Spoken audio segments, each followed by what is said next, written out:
BBC. learningenglish.com. Hello, I'm Callum Robertson and this is London Life. If you're a regular visitor to the BBC Learning English website, you'll probably have noticed that this month we're having a special celebration. It's a decade, a full 10 years since the first English language learning material appeared on the BBC World Service website. In this programme, I'll be finding out what members of the current BBC Learning English team were doing 10 years ago when the first site launched. It will also be a good opportunity to look at the grammar we use when we're talking about our memories of a particular time.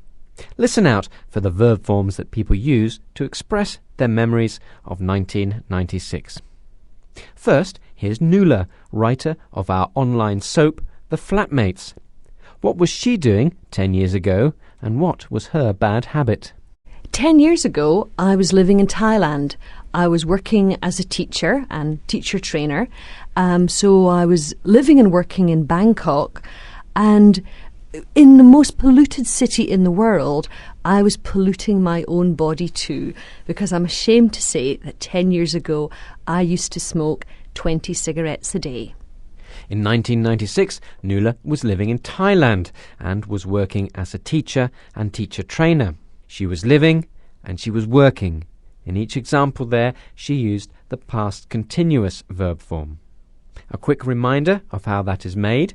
Well, there are two parts. The first part is the auxiliary verb to be in its past form, so that's was or were, and that's followed by the present participle or the ing form of the main verb. So she was living, she was working. And what was Nuala's bad habit? Well, she said she used to smoke 20 cigarettes a day. She used to smoke. Used to do something is a phrase we can use to talk about something which was a habit in the past. The structure here is used, U-S-E-D, followed by the infinitive of the verb including to. Nuala used to smoke 20 cigarettes a day. Now she's happy to say she doesn't smoke at all. Listen again.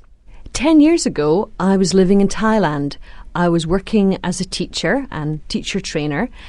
So I was living and working in Bangkok, and in the most polluted city in the world, I was polluting my own body too, because I'm ashamed to say that 10 years ago, I used to smoke 20 cigarettes a day.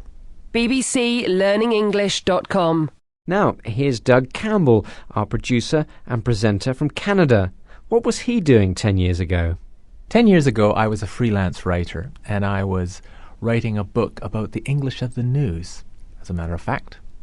And I was living in North London, near Hampstead Heath, which is a lovely part of North London. In 1996, Doug was a freelance writer. He uses the past simple here to describe his job. He was a freelance writer. A freelance writer is someone who isn't employed by one company. They produce work for different companies. He also uses the past continuous. He was writing a book about the English of the news, and he was living in North London. He also uses the present simple at the end of his speech. Why do you think that is? Listen again. Can you hear it? 10 years ago, I was a freelance writer, and I was writing a book about the English of the news, as a matter of fact. And I was living in North London, near Hampstead Heath, which is a lovely part of North London. He was living in North London, near Hampstead Heath, which is a lovely part of North London. And that's the present simple, which is a lovely part of North London. Although he was living there 10 years ago, it's still a lovely place now. So it's okay to use the present simple. And what about me? Well, 10 years ago, I was in my early 30s. I was an English teacher and teacher trainer. I was living and working in London. I had no connection with the BBC then, but I was interested in computers and the internet. I didn't imagine that in 10 years I would be talking to you on the BBC.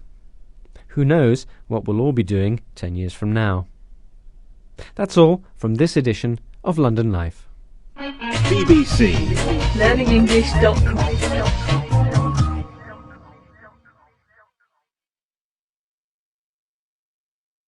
BBC Learning English. Everyday English, every day. Hello, I'm Yvonne Archer, and this is London Life. Now, here's a clue about today's topic. Can you guess what it is? Supporters and fans. Clubs and teams. Matches and games. Ground and pitch. Yes, football, football, football. London is in the midst of a football frenzy. Of course, there's all the build-up to the World Cup. But in the meantime, Arsenal, a North London club, actually made it to the European Champions League final, and that's something that a London club has never done before. So even the fans without tickets were loving it. I'm feeling massively excited, massively nervous for my team. I can't actually believe it. That's how I feel. I can't actually believe it. Up the Arsenal. That was what Jo Ellis-Holland had to say before the big game. She's enjoyed going to football matches for many years, but only chose a team of her own to support about 4 years ago. So, why Arsenal? Let's find out. I live near the Arsenal ground, so when I decided to pick my own team, it was a natural choice. Like me, Jo lives near the Arsenal ground, the team stadium, so it was a natural choice. And of course, Jo didn't have to travel very far to watch the games. It was a natural choice. BBC. learningenglish.com.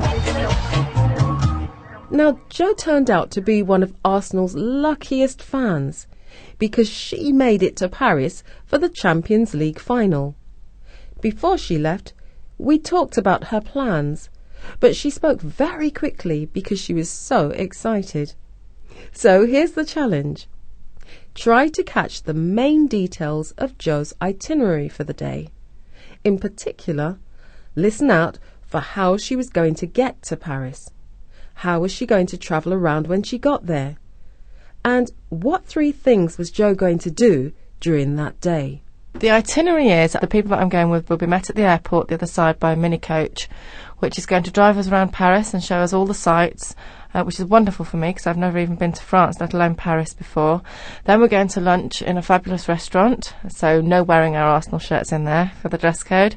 And then back into the mini coach, have another little drive around Paris, finish off seeing all the sights we haven't seen, and then drive us to the Stade de France to see the match and hopefully win. How did you get on?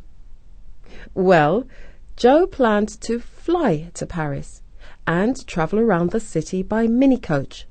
That's a small type of private bus. She was going to go sightseeing, to lunch, and, of course, to watch Arsenal Football Club play against Barcelona. Here's a chance to catch those main points again. We'll be met at the airport the other side by a mini coach, which is going to drive us around Paris and show us all the sights. Then we're going to lunch and then finish off seeing all the sights we haven't seen, and then drive us to the Stade de France to see the match and hopefully win.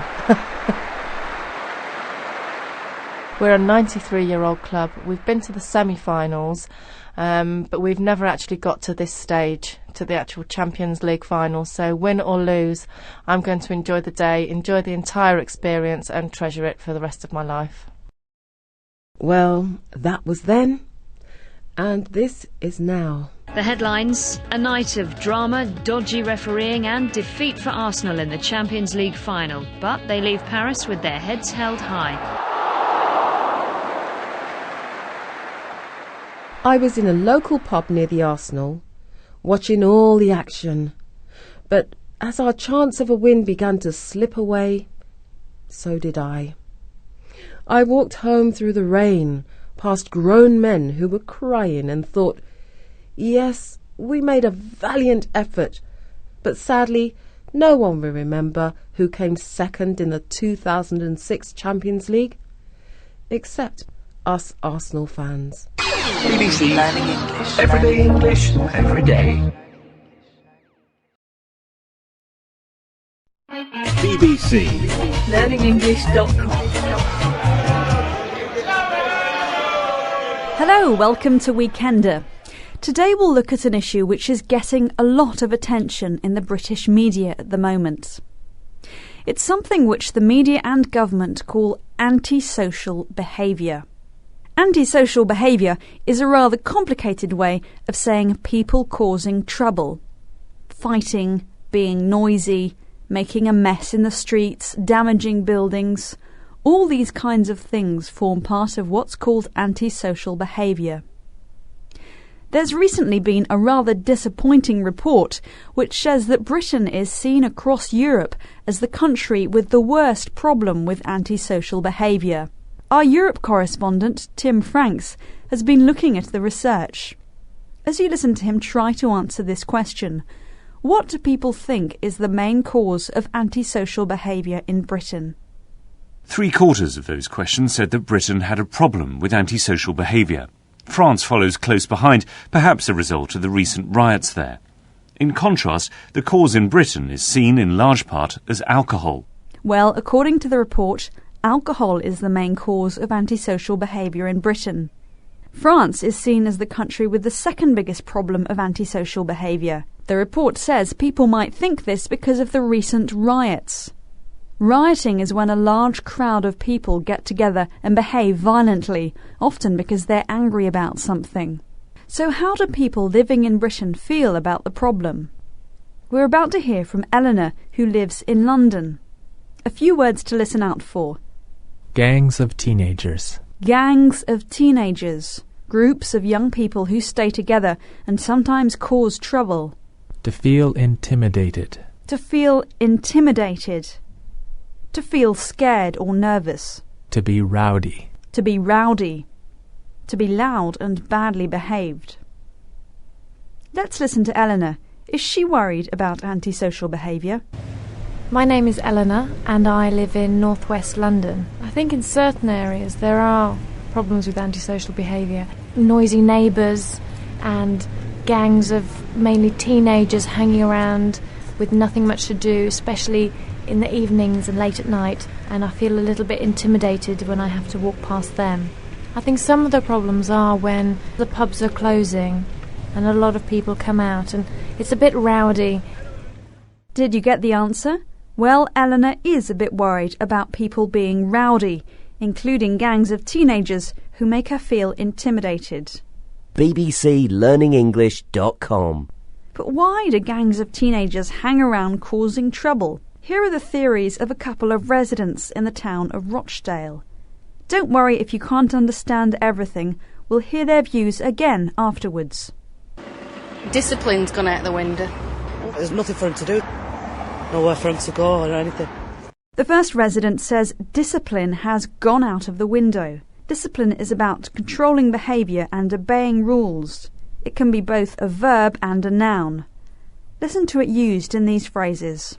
Parents don't know how to discipline their children anymore. The level of discipline in that school is awful. The kids are really badly behaved. So the resident we heard earlier said discipline has gone out the window, which is a way of saying it's disappeared.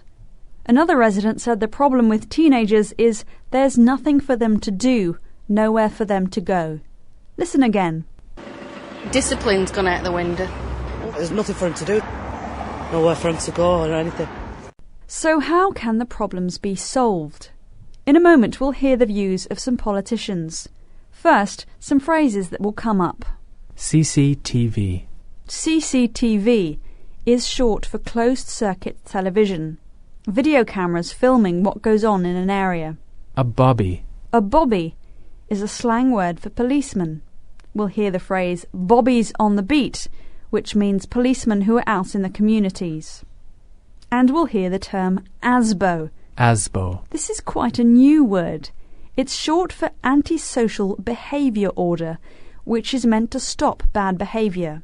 If a troublemaker gets an ASBO, he or she might be banned from going to a particular place and could end up in prison if they don't respect the rule. ASBO only came into English dictionaries in the last year or so, but it's a word you're quite likely to come across in the British media today. So let's listen to local politicians talking about how they think antisocial behaviour can be reduced. What do they think? Get CCTV and, of course, most of all, more police. Bobby's on the beat. I think they really are effective. ASBOs are part of the answer, but they're not the whole answer.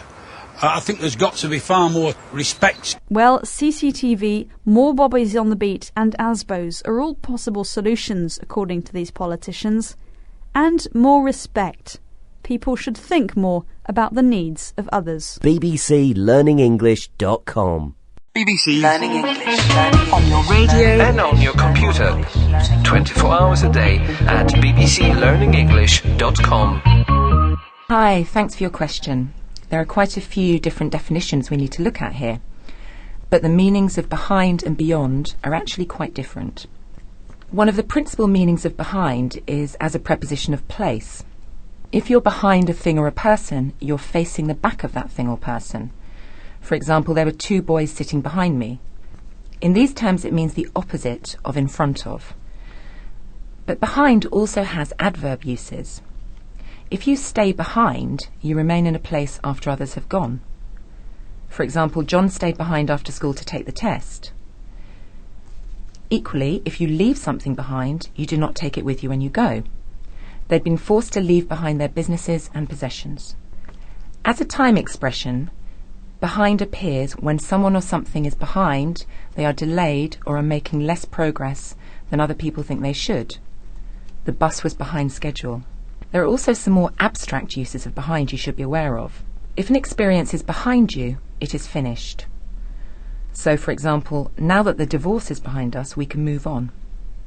Also, the people, reasons or events behind a situation are the causes of it or are responsible for it. As in the sentence, the man behind the modernisation of the organisation. Finally, if you're behind someone, you support them. The country was behind the president. If we turn now to think about beyond, beyond can also function as a preposition of place. If something is beyond a place, it is on the other side of it, as in the case of a house beyond the village. But there's a more abstract meaning to beyond as well. It can mean to extend, continue or progress beyond a particular thing, or means to extend or continue further than that thing or point. For example, few children remain in school beyond the age of 16. Beyond also has some quite interesting idiomatic usages.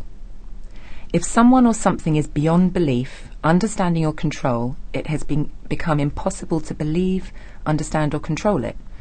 The situation has changed beyond recognition. If you say that something is beyond you, you mean that you cannot understand it.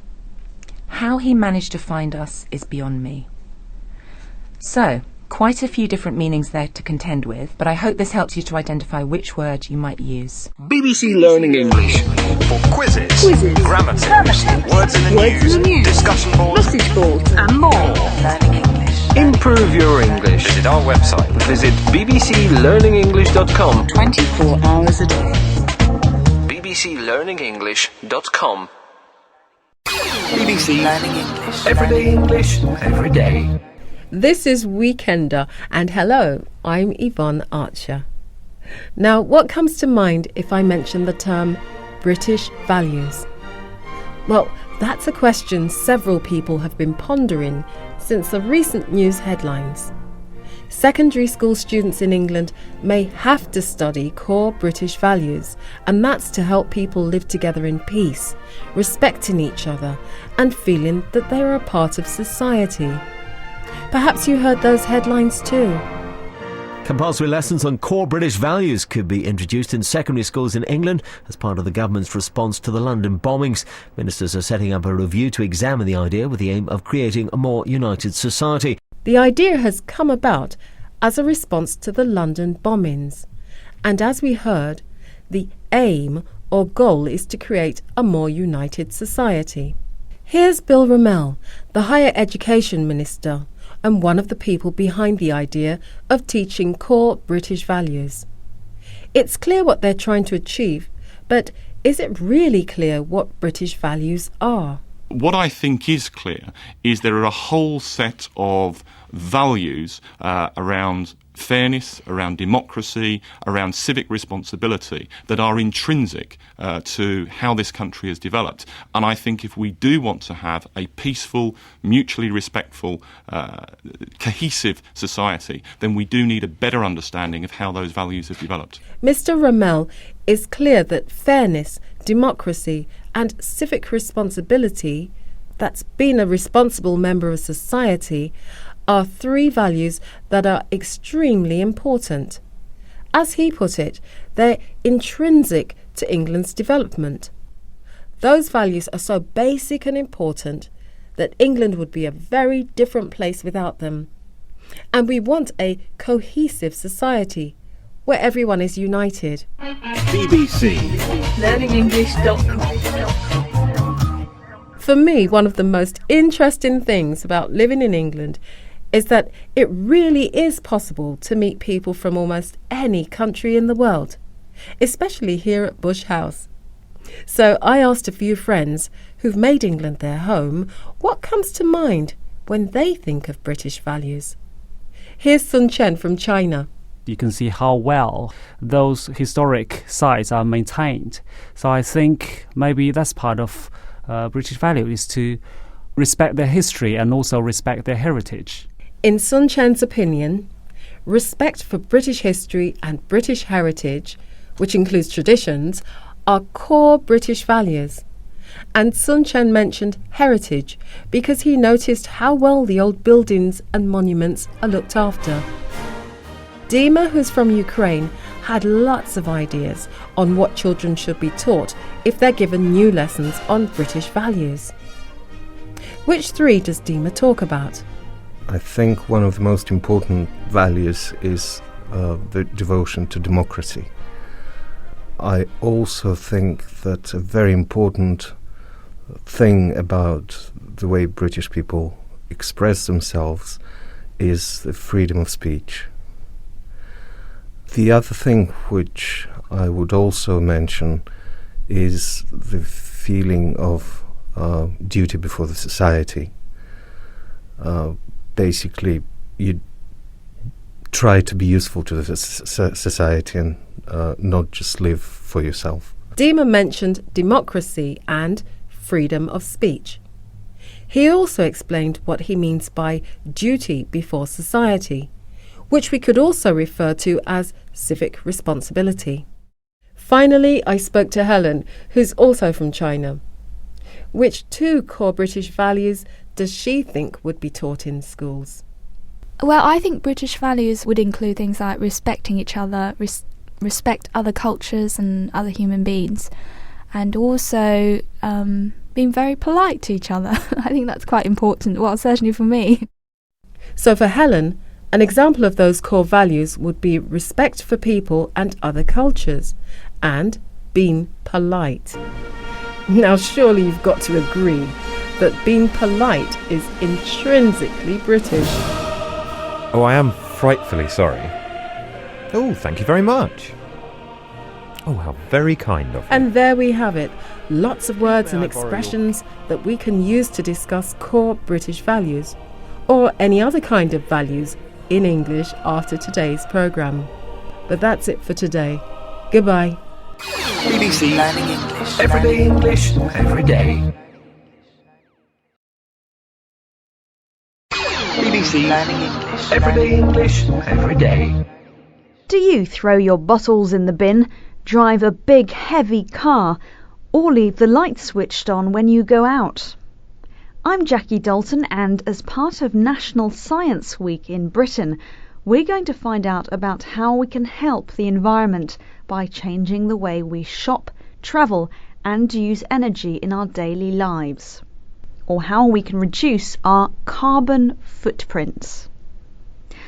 A carbon footprint is a measure of how much harm we cause to the environment in our everyday lives. It depends on how much greenhouse gas emissions we each produce. Greenhouse gases are gases which have a warming effect on the Earth's surface, causing what we call the greenhouse effect and climate change, changes in the general weather conditions.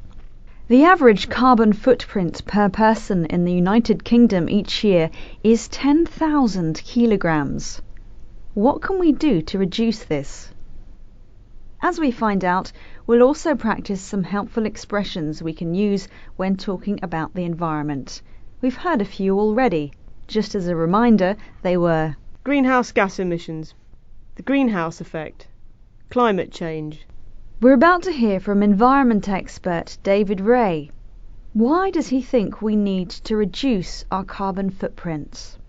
At the moment we're seeing rapid increases in greenhouse gas, so we'll see very rapid climate change. We need more time, and to get more time we need to reduce the rate of emissions that we're producing. So really, each of us can play a role in giving us all a bit more time.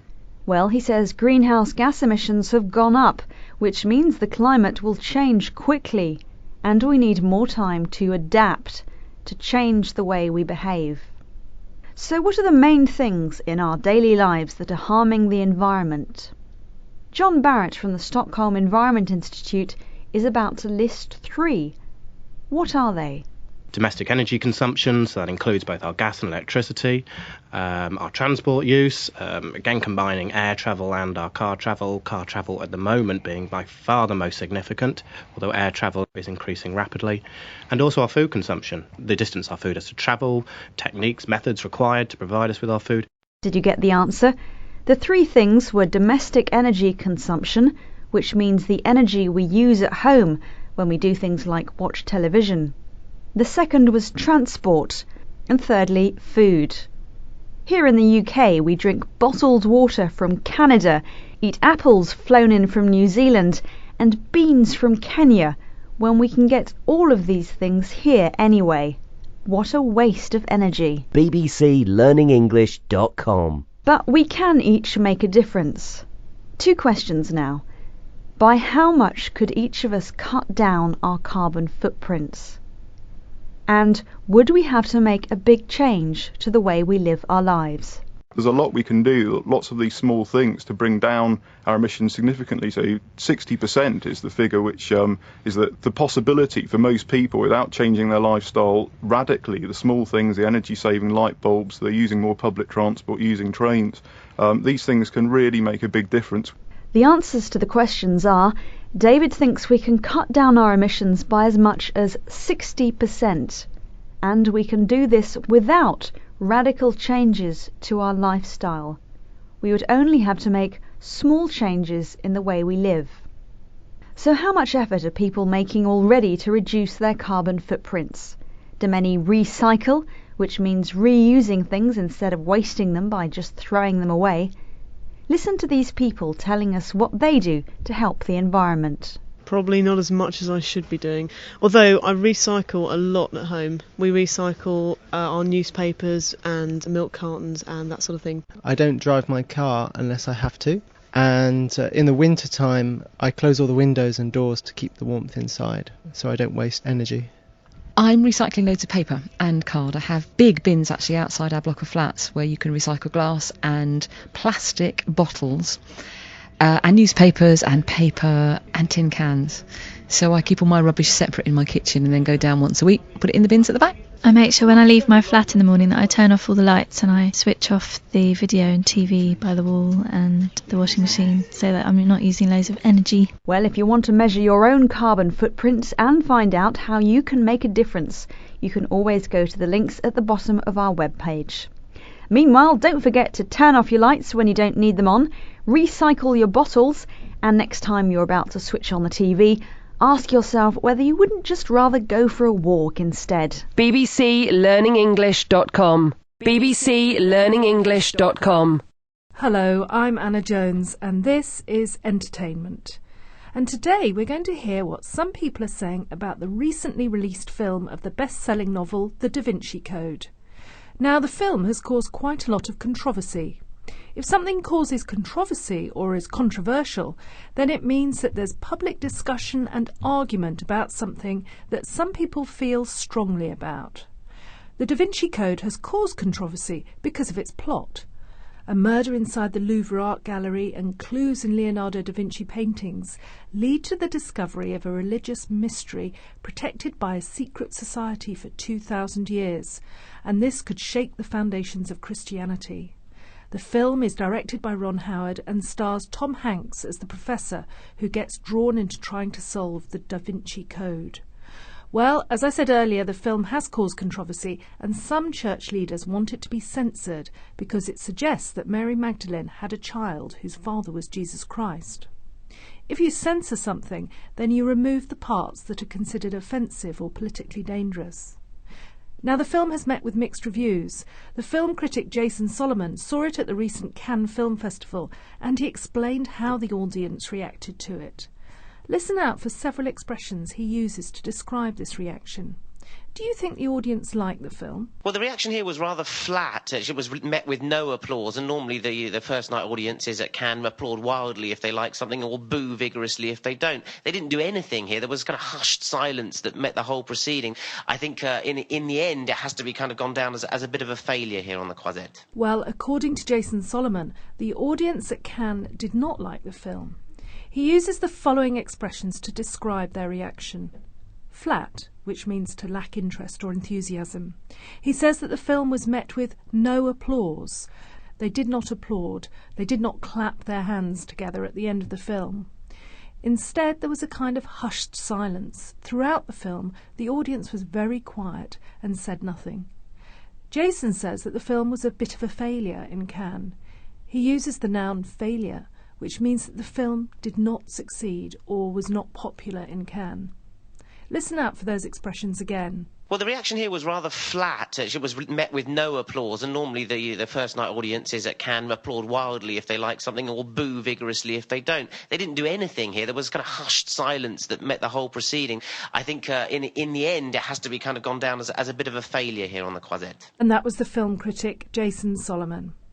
Well, the historical novelist Sarah Dunant has also seen the film. Does she think the film is similar to the book? BBC Learning English. It's a slavishly faithful film of the book, and I think there lies its problem. Like it or not, the first half of this book is indeed a page-turner. Dan Brown hooks you on adrenaline and keeps you going on adrenaline. Now, the problem is, actually the devices he uses are quite cliched, but the speed at which he throws them at you means you don't notice it. She says the film is slavishly faithful. It's a very true and accurate reflection of the book. If something is described as doing something slavishly, then it means it follows or copies someone or something exactly. Sarah uses the word slavishly to emphasise how closely the film resembles the book. She says that, like it or not, whether you like the book or not, it's a page-turner. It's a very exciting read and makes you want to carry on reading it until the end. She says that the author hooks you on adrenaline. He keeps the reader's interest by getting their adrenaline going. The plot or the story in the book is designed to keep the reader's interest and excitement. Does Sarah think that the devices that the author uses to do this work? Listen again. It's a slavishly faithful film of the book, and I think there lies its problem. Like it or not, the first half of this book is indeed a page-turner. Dan Brown hooks you on adrenaline and keeps you going on adrenaline. Now, the problem is, actually the devices he uses are quite cliched, but the speed at which he throws them at you means you don't notice it. Sarah says Dan Brown uses devices that are quite cliched. They've been used so often that they're no longer interesting. They're cliched. Now, let's take a look at some of the language that we heard today. Controversy. The book caused quite a controversy. Censor. The theatre director tried to reverse the decision to censor her play. Flat. The lecture sounded very flat and uninteresting. Failure. He felt a failure because he could not pass his exams. Like it or not. Like it or not, you'll have to work harder if you want to get a better job. That's all from Entertainment this week. Join us next time. bbclearningenglish.com bbclearningenglish.com I'm inside London's and the UK's oldest cinema, the Electric, in the west of London. It's very grand in here with gold and cream walls and red velvet carpets, and I'm really looking forward to enjoying a night at the movies. Hello, I'm Jackie Dalton, and that was our reporter Andrea Rose at the Electric, the oldest cinema in London and in the UK. More people are going to the movies in the UK than they have at any other time in the last 30 years. Over the past few years, more and more multiplex cinemas have been built. Multiplex cinemas are big cinemas with several screens showing different movies, usually the latest blockbusters. Blockbusters are films that are very popular, like Star Wars or Harry Potter. But the Electric is a bit different. Listen to Andrea talking about why. I can see why this is one of the places to watch a film in London. I'm stretched out on one of their double sofas and ready to watch the film. Andrea is planning on spending her evening at the cinema watching a film on a double sofa. She says that this is one of the most special places to see a film in London. She does this by emphasising the word the. This is one of the places to watch a film in London. Without the emphasis on the word the or the, it would sound like this. This is one of the places to watch a film in London. The stress changes the entire meaning from being one of the most important places to being just one of many cinemas where you can watch a film. It's a funny but effective technique to make a point. Here's another example. It's one of the films in the world of cinema. It's one of the films in the world of cinema. bbclearningenglish.com. Andrea describes the history of the building. There are two words which might be helpful to understand here. One is auditorium, that's the part of the room where people sit, and the other is music hall, which is a type of theatre with live music and performers, popular in the early 1900s. Now here's a question for you. Why was the auditorium originally designed like a music hall auditorium? Apparently the Electric Cinema was constructed in 1910 by architect Gerald Seymour Valentin. As there was no established cinema model in the UK, he designed the auditorium as a music hall. The architect Gerald Seymour Valentin designed the auditorium as a music hall because before this there hadn't been a cinema in the UK. There was no established model, no other cinema to copy. Sadly, the building was never finished. So what's happened since? It's recently been renovated to become a unique cinematic experience. It is the only place in London where you can spend a night watching a movie on one of these comfy leather sofas while sipping a cocktail or a glass of champagne. The cinema has been renovated, repaired and improved in the last few years, and now it's thought of as a unique cinematic experience. That means it's a very special experience, unique. When you watch your film, you can lie on a comfortable leather sofa and drink cocktails. Not everyone gets to spend their night at the movies like this. Adam, who's a film school graduate, watches films in the many other cinemas around London, and it's just as enjoyable. So what's his favourite British film? One of my favourite British films is probably Excalibur. Excalibur's a fantastic film, so anybody who's into Arthurian mythology, that's the film to watch. Excalibur is about the mythology of King Arthur. Adam recommends this film if you really like Arthurian mythology. He uses the term into instead of really like. Anybody who's into Arthurian mythology. Into. I'm into films about crime. I'm into comedies. It's now time to go back to Andrea at the Electric Cinema to see what's happening. Well, although that double leather sofa in the Electric Cinema was really comfortable, I think the price was a bit above my budget. So I'm off to find somewhere more cheap and cheerful for a night out in London. Oh dear, Andrea didn't get to have that cocktail after all. It was too expensive. She uses the expression, a bit above my budget. A bit above my budget. This is a gentler way of saying to someone that something is too expensive for you. So instead, Andrea has decided to look for something that's just as fun, but is a lot less money. She says, I'm going to find something else that's cheap and cheerful. I'm going to find something else that's cheap and cheerful. BBC Learning English. BBC learningenglish.com. Hello, I'm Callum Robertson and this is Entertainment. I'm not in the studio today, I'm on location at the south bank of the River Thames in the centre of London. 393 years ago today, on June the 29th, 1613, one of the most famous theatres in the world was destroyed by fire. The Globe Theatre on London's South Bank was the theatrical home of William Shakespeare, and in this programme I'm going to be taking a little look at the history of the theatre which Shakespeare called in his play Henry V, this wooden O. Although the original Globe Theatre has long since disappeared, there is a marvellous reconstruction here now on the South Bank. I've now come inside the marvellous modern wooden O, and I'm speaking to Patrick Spottiswoode, who's the director of Globe Education, to find out a little bit more. Patrick, why did Shakespeare refer to the Globe as this wooden O? It is a round building. It's in fact a 20-sided wooden O, a polygonal O, and it is made of oak in the main, and it's an open-air O. So people gather round in the theatre to hear a play. And is that design typical of theatres of the time? The outdoor theatres, yes. I mean, in English we say gather round, we don't say gather square. And you gather round to get close, to hear a story. And these were great storytelling venues, and thousands of people would want to get close to the actors. So the circle enables you to get close to the actor. This reconstruction which we're in now, how close is it in where it is and how it looks to the original? We're about 150 metres from where it originally stood. In terms of whether this globe is like the first globe of 1599, well, we think it is. We don't know, because we have no photographs, of course, no video.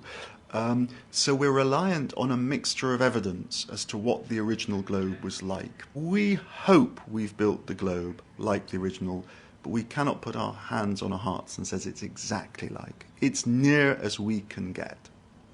Now, the original, as I mentioned at the beginning of this programme, was destroyed by fire in 1613. Can you tell us a little bit about its history before that? When was it built, and what was it used for?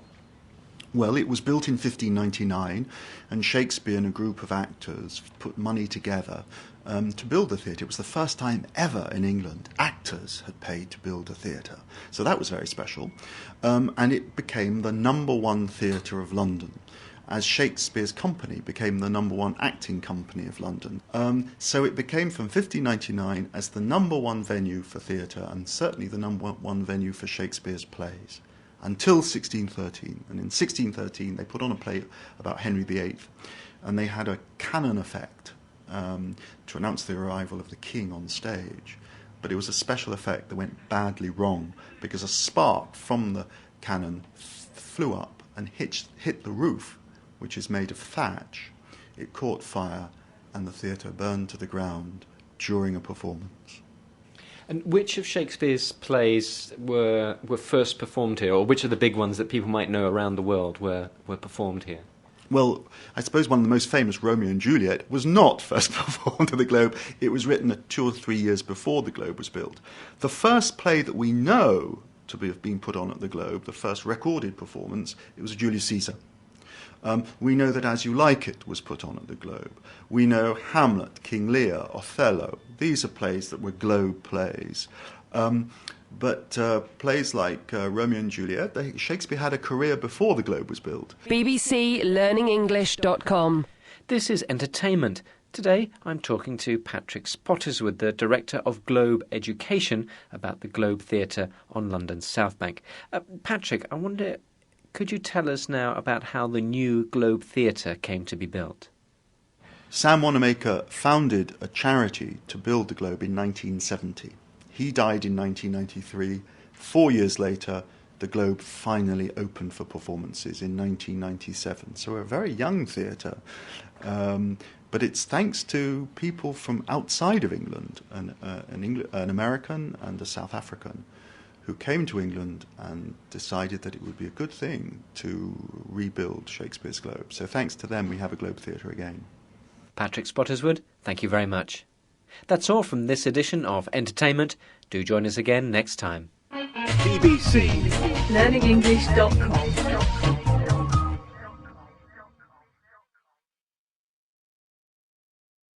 bbclearningenglish.com. Hello, I'm Jackie Dalton. Welcome to Weekender. Now, most of us in Britain celebrated Easter last weekend, the 15th and 16th of April. We had bank holidays when most people didn't go to work.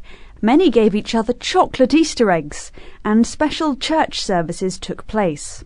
A service is a form of religious ceremony. But not everyone celebrated Easter then.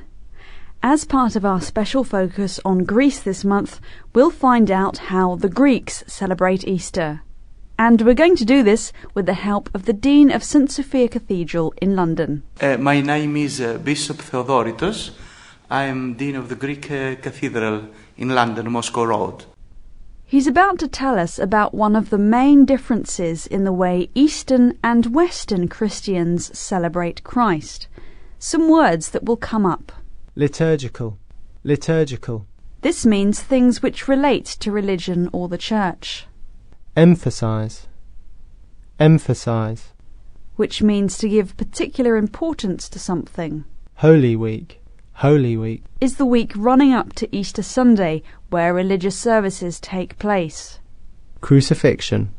Crucifixion. The death of Christ on the cross. Resurrection. Resurrection. This is the return of Jesus Christ to life after his death on the cross. So, what's the main difference in how Eastern and Western Christians celebrate Jesus Christ? In Western Christianity, the birth of Christ is the most important event of liturgical life. But in East Europe, we emphasize the Holy Week, the crucifixion and resurrection of Christ. Did you get the answer? In Western Christianity, the most important religious occasion of the year is the birth of Christ, which is celebrated at Christmas. But for Eastern Christians, including the Greeks, Holy Week is much more important. Listen again. In Western Christianity, the birth of Christ is the most important event of liturgical life. But in East Europe, we emphasize the Holy Week, the crucifixion and resurrection of Christ. bbclearningenglish.com. The Greeks are celebrating Easter this weekend, a week later than most people in Britain. This is because they follow a decision made by bishops way back in the year 325 about when Easter Sunday should be. I spoke to Bishop Theo on Good Thursday, just before a special ceremony was to take place. I asked him to describe what it was like. Here's some vocabulary you might find helpful. To venerate. To venerate.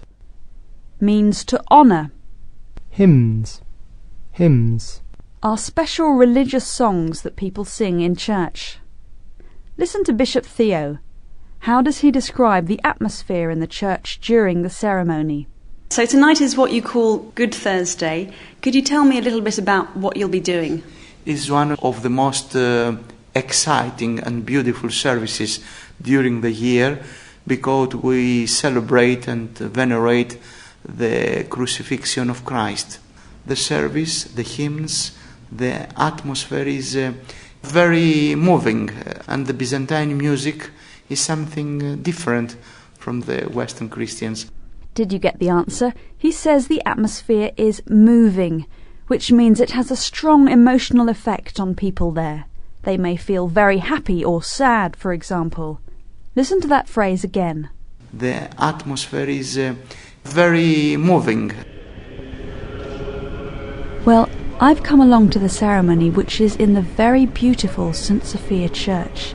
It's indeed proving to be a very moving ceremony, and lots of people from the Greek community in London have come here to honour Jesus Christ. This is just one of a whole series of Easter services taking place in the Greek church during Holy Week, and I feel very privileged, very lucky to have had the chance to see part of it. BBC Learning English. BBC learningenglish.com. Hello, I'm Callum Robertson and this is Weekender. Today, Friday, April the 7th, is World Health Day, a day promoted by the World Health Organization to raise awareness of health issues around the world. This got me thinking about my own health and fitness and that of my colleagues. Do we take good care of our bodies? Do we try and stay fit? I asked my colleagues what they do to keep fit and healthy. Listen out for the things that they say. How many different things are mentioned? I go to the gym very sporadically, and I don't own a car, so I walk everywhere and I walk very fast. To keep fit, I cycle to and from work every day, so I feel that keeps me pretty fit, but sometimes I also go to the gym. Well, the main thing I do is I go to the gym, and I go pretty much like clockwork, because I do think it's important, if you're trying to keep fit, to go regularly. I don't really do anything to keep fit and healthy. I do a lot of walking, and I try to go to the gym when I can, but unfortunately, I haven't actually been for a while. Well, I'll tell you one thing I don't do. I never go to gyms. I don't like gyms at all. In the summer, I play tennis, but I'll tell you what I do every day. I walk my kids to school, and that's about a 3-kilometre walk. That's pretty good. I try to go to the gym every week if I can, but I haven't actually been for the last 3 weeks, so that's pretty bad. There were 4 different things mentioned there. Did you catch them all? There was cycling, walking, playing tennis, and a lot of mentions of going to and not going to the gym. Matt, the first speaker, talked about going sporadically to the gym. Sporadically, which means not very often, not regularly. Jackie, on the other hand, likes to go regularly. She says she goes like clockwork. Eleanor and Helen both try and go to the gym, but don't really seem to manage it, and Doug doesn't go at all. BBC learningenglish.com. I have to say that I am a member of a gym, but recently I haven't been going regularly myself. I do cycle about 24 kilometres a day, but I wish I was more dedicated in going to the gym. To help regain my motivation, I went and talked to someone who goes to the gym every single day. That's right, every day. He's Rodney Mitchell, manager of a local gym. I asked him what he does to keep fit. He talks about training, which is doing exercises. He mentions weight training, which is lifting heavy weights to build up your muscles, and also cardio. Cardio is short for cardiovascular exercises. Now that describes exercises which are good for your heart and lungs. Listen to Rodney. How often and how long does he train? I train on a good week 4 times a week, and each session will last about an hour. I have mainly train doing resistance training, weight training, and a little cardio. Not as much as I should, but just a little cardio. Rodney trains for about an hour 4 times a week. That's a lot more than everybody I spoke to. I asked him how important he thought doing regular exercise and keeping fit is. Well, I feel that it is, relatively important because there are lots of health benefits to be gained from exercise. As we see increasingly now, people are becoming more and more obese. So to put in a small amount of exercise can help to reduce a person's calories and so forth. So yeah, on a health aspect and also the general well-being that you get from exercise, yeah, I would recommend it. He thinks that doing exercise is good for your health. It can help you lose weight by burning calories. Calories is the term for the energy we get from food. Doing exercise, he says, can also give you a sense of general well-being, which is when you feel good in yourself. Finally, I asked Rodney for some simple advice for getting and staying fit, things that anyone can do, even if they can't get to a gym. So listen out now for some fitness tips. A general easy thing for most people to do is to go for maybe a walk in the park. If you work and you usually take the bus, and it would really take you 10 minutes to walk to where you needed to get to, try and incorporate that into your lifestyle. Lifts in a building that you may work in, take the stairs instead of the lift. If you work on the 6th floor and you think walking up 6 flights of the stairs is too much, then maybe take the lift to the 3rd floor and then walk up 3 flights and so forth. Some excellent advice there. Go for a walk, don't take the bus for short journeys, and use the stairs and not the lifts. Well, all that talk of exercise makes me want to get out and do something, so I'm going to hop on my bicycle and head home. Hope you have a good and healthy weekend. BBC learningenglish.com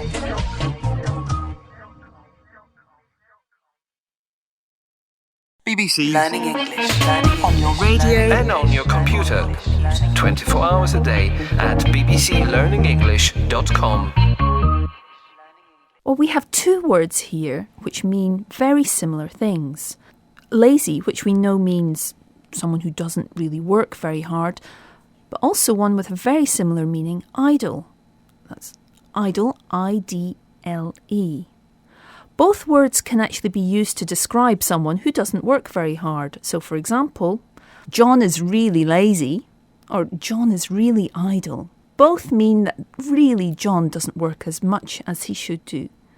However, there are some very subtle differences between the two words, which mean we can't use them completely interchangeably. For example, lazy will always have a negative connotation. It will always give us a very negative idea of the person it's being used to describe. So lazy is always seen as a very bad thing. However, idle can be used in other contexts, still to mean something or someone doesn't work, but without the negative judgment. So, for example, if you press print on your computer, you may see a sign which says printer idle. This means that the printer at the moment isn't doing anything. Similarly, sometimes factories must close because there isn't enough work. And so at that point, the factory is idle. And also, the workforce, the people are idle. So when we use idle in this way, we're not giving a negative comment on the people or the thing. We're just saying they're not working. It's very, very important to think about the adjectives you choose in particular, because very many of them can carry different connotations. For example, cheap and inexpensive. Both mean that something doesn't cost a lot of money. However, in British English, we often use the adjective cheap to describe something that's not a very good quality. So it can sometimes have a negative connotation. Similarly, you may find two adjectives which mean similar things, but one adjective can be used with a wider range of nouns. So, for example, wealthy and rich. We can talk about wealthy people or rich people. Both mean people with lots of money. However, we can also talk about rich food. We can also talk about rich furnishings, meaning very good quality. So here, rich has a slightly different meaning. It's important to remember that it's difficult to find words which are exact synonyms, which can be used interchangeably in all contexts. So when you learn some new synonyms, it's important to learn not just what they share, but also what the difference is between them. Remember, when we say someone is lazy, we mean they don't work very hard, but we can't say the printer is lazy. We can only say the printer is idle. BBC Learning English. for quizzes, grammar tips, words in the news, discussion boards, message boards and more. Learning English. Improve your English. Visit our website. Visit bbclearningenglish.com. 24 hours a day. bbclearningenglish.com. bbclearningenglish.com. Hello, I'm Callum Robertson and this is London Live. Today's topic is a relatively new kind of market which is now very popular in London and across Britain. Markets, of course, have been around for centuries, but in London a new kind of market first arrived only about 7 years ago. What kind of market? A farmer's market. So, what is a farmer's market and how are they different from normal markets? To answer these questions, I spoke to Mark Handley from a company called London Farmers Markets, which organises farmers' markets in London. He says that there are two main rules that apply to farmers' markets. What are they? Here's Mark Handley. A farmers' market is slightly different from maybe a regular market. There are quite strict rules that govern the people that can attend and sell at the market. There's two main rules. The first rule is that the person that attends the market has to be the producer or the grower of the food that they are selling. So that means there's a lot of farmers that sell at the market. They might be selling meat, vegetables, dairy products. Also sometimes fishermen that have either farmed the fish they're selling or have caught the fish that they're selling, or possibly bakers that have baked the bread and then they're selling that direct. The other thing that defines a farmer's market is that the produce that is being sold comes from a specified geographic area. So that might be 100 miles from the market, it might be 30 miles from the market, so that the produce is local and fresh. Mark Handley from London Farmers Markets explaining that in these markets the people selling the goods have grown or made them themselves and that they have come from a particular area. This, he says, makes sure that the produce, the food which is being sold, is local and fresh. And what do people who visit farmers' markets feel about them? We visited one just outside London to find out. Listen out for the different reasons that people give for visiting farmers' markets. So why do you come to a farmer's market? Trying to avoid supermarkets, to be honest. Trying to buy local and fresh produce and support the local sort of businesses. Produce are always fresh and I like to support the local farmers. That's why we do it. It's nice to come and try different foods and taste different foods. So it's just variety, really. We know the things are fresh. They're a bit more expensive, that's all. The thing is, these eggs, most probably they were laid yesterday. Well, I like to support local produce and I always think that things are very fresh and nice and I just feel we should keep it all going, really. And the value, it's very good value. There were a number of different reasons given there. Some people want to support local farmers and not use big supermarkets, even if the produce is more expensive in the farmer's market. And most people said that the produce was fresh. One man commented that the eggs he bought were probably laid only the day before. bbclearningenglish.com. That's how the public feel about farmers' markets, but what about the farmers themselves? Do they enjoy it? We spoke to Paul, who sells goat's cheese, which he makes himself. He talks about the banter with the customers, which is the chatting and gossiping, the banter. And he also talks about the rapport with customers, the good relationship. Listen out for those words, rapport and banter. So what do you like about coming to the farmer's market as opposed to selling your cheeses elsewhere? It's the banter, it's meeting the public, having a chat, like yourself, having a general chat, and the rapport between general public and yourself is absolutely fantastic. And you can convert some people. A lot of people say that they don't like goat's cheese, can't stand it, but they like cheese. They try our little samples, they love it. It's fun, it's wonderful. So do you think you get a better quality of food here than you would in the supermarket, for example? Absolutely, because everything's fresh. It's all our own produce from all our own animals on our farm, and it's the best. It's absolutely the best. Paul says that the banter and rapport is fantastic, and it gives him the opportunity to convert some people. First, they think they don't like goat's cheese, but he chats to them and encourages them to try a little bit, a sample. And they do, and he says they love it. That's all from this edition of London Life, and with all this talk of food, I'm getting a little peckish. Now, I wonder where my nearest farmer's market is. BBC. LearningEnglish.com. BBC. LearningEnglish.com. Hello, I'm Amber, and in the programme today we hear about the Poetry Archive, a brilliant new website to stretch your listening skills. The site was launched at the end of last year at the British Library in London.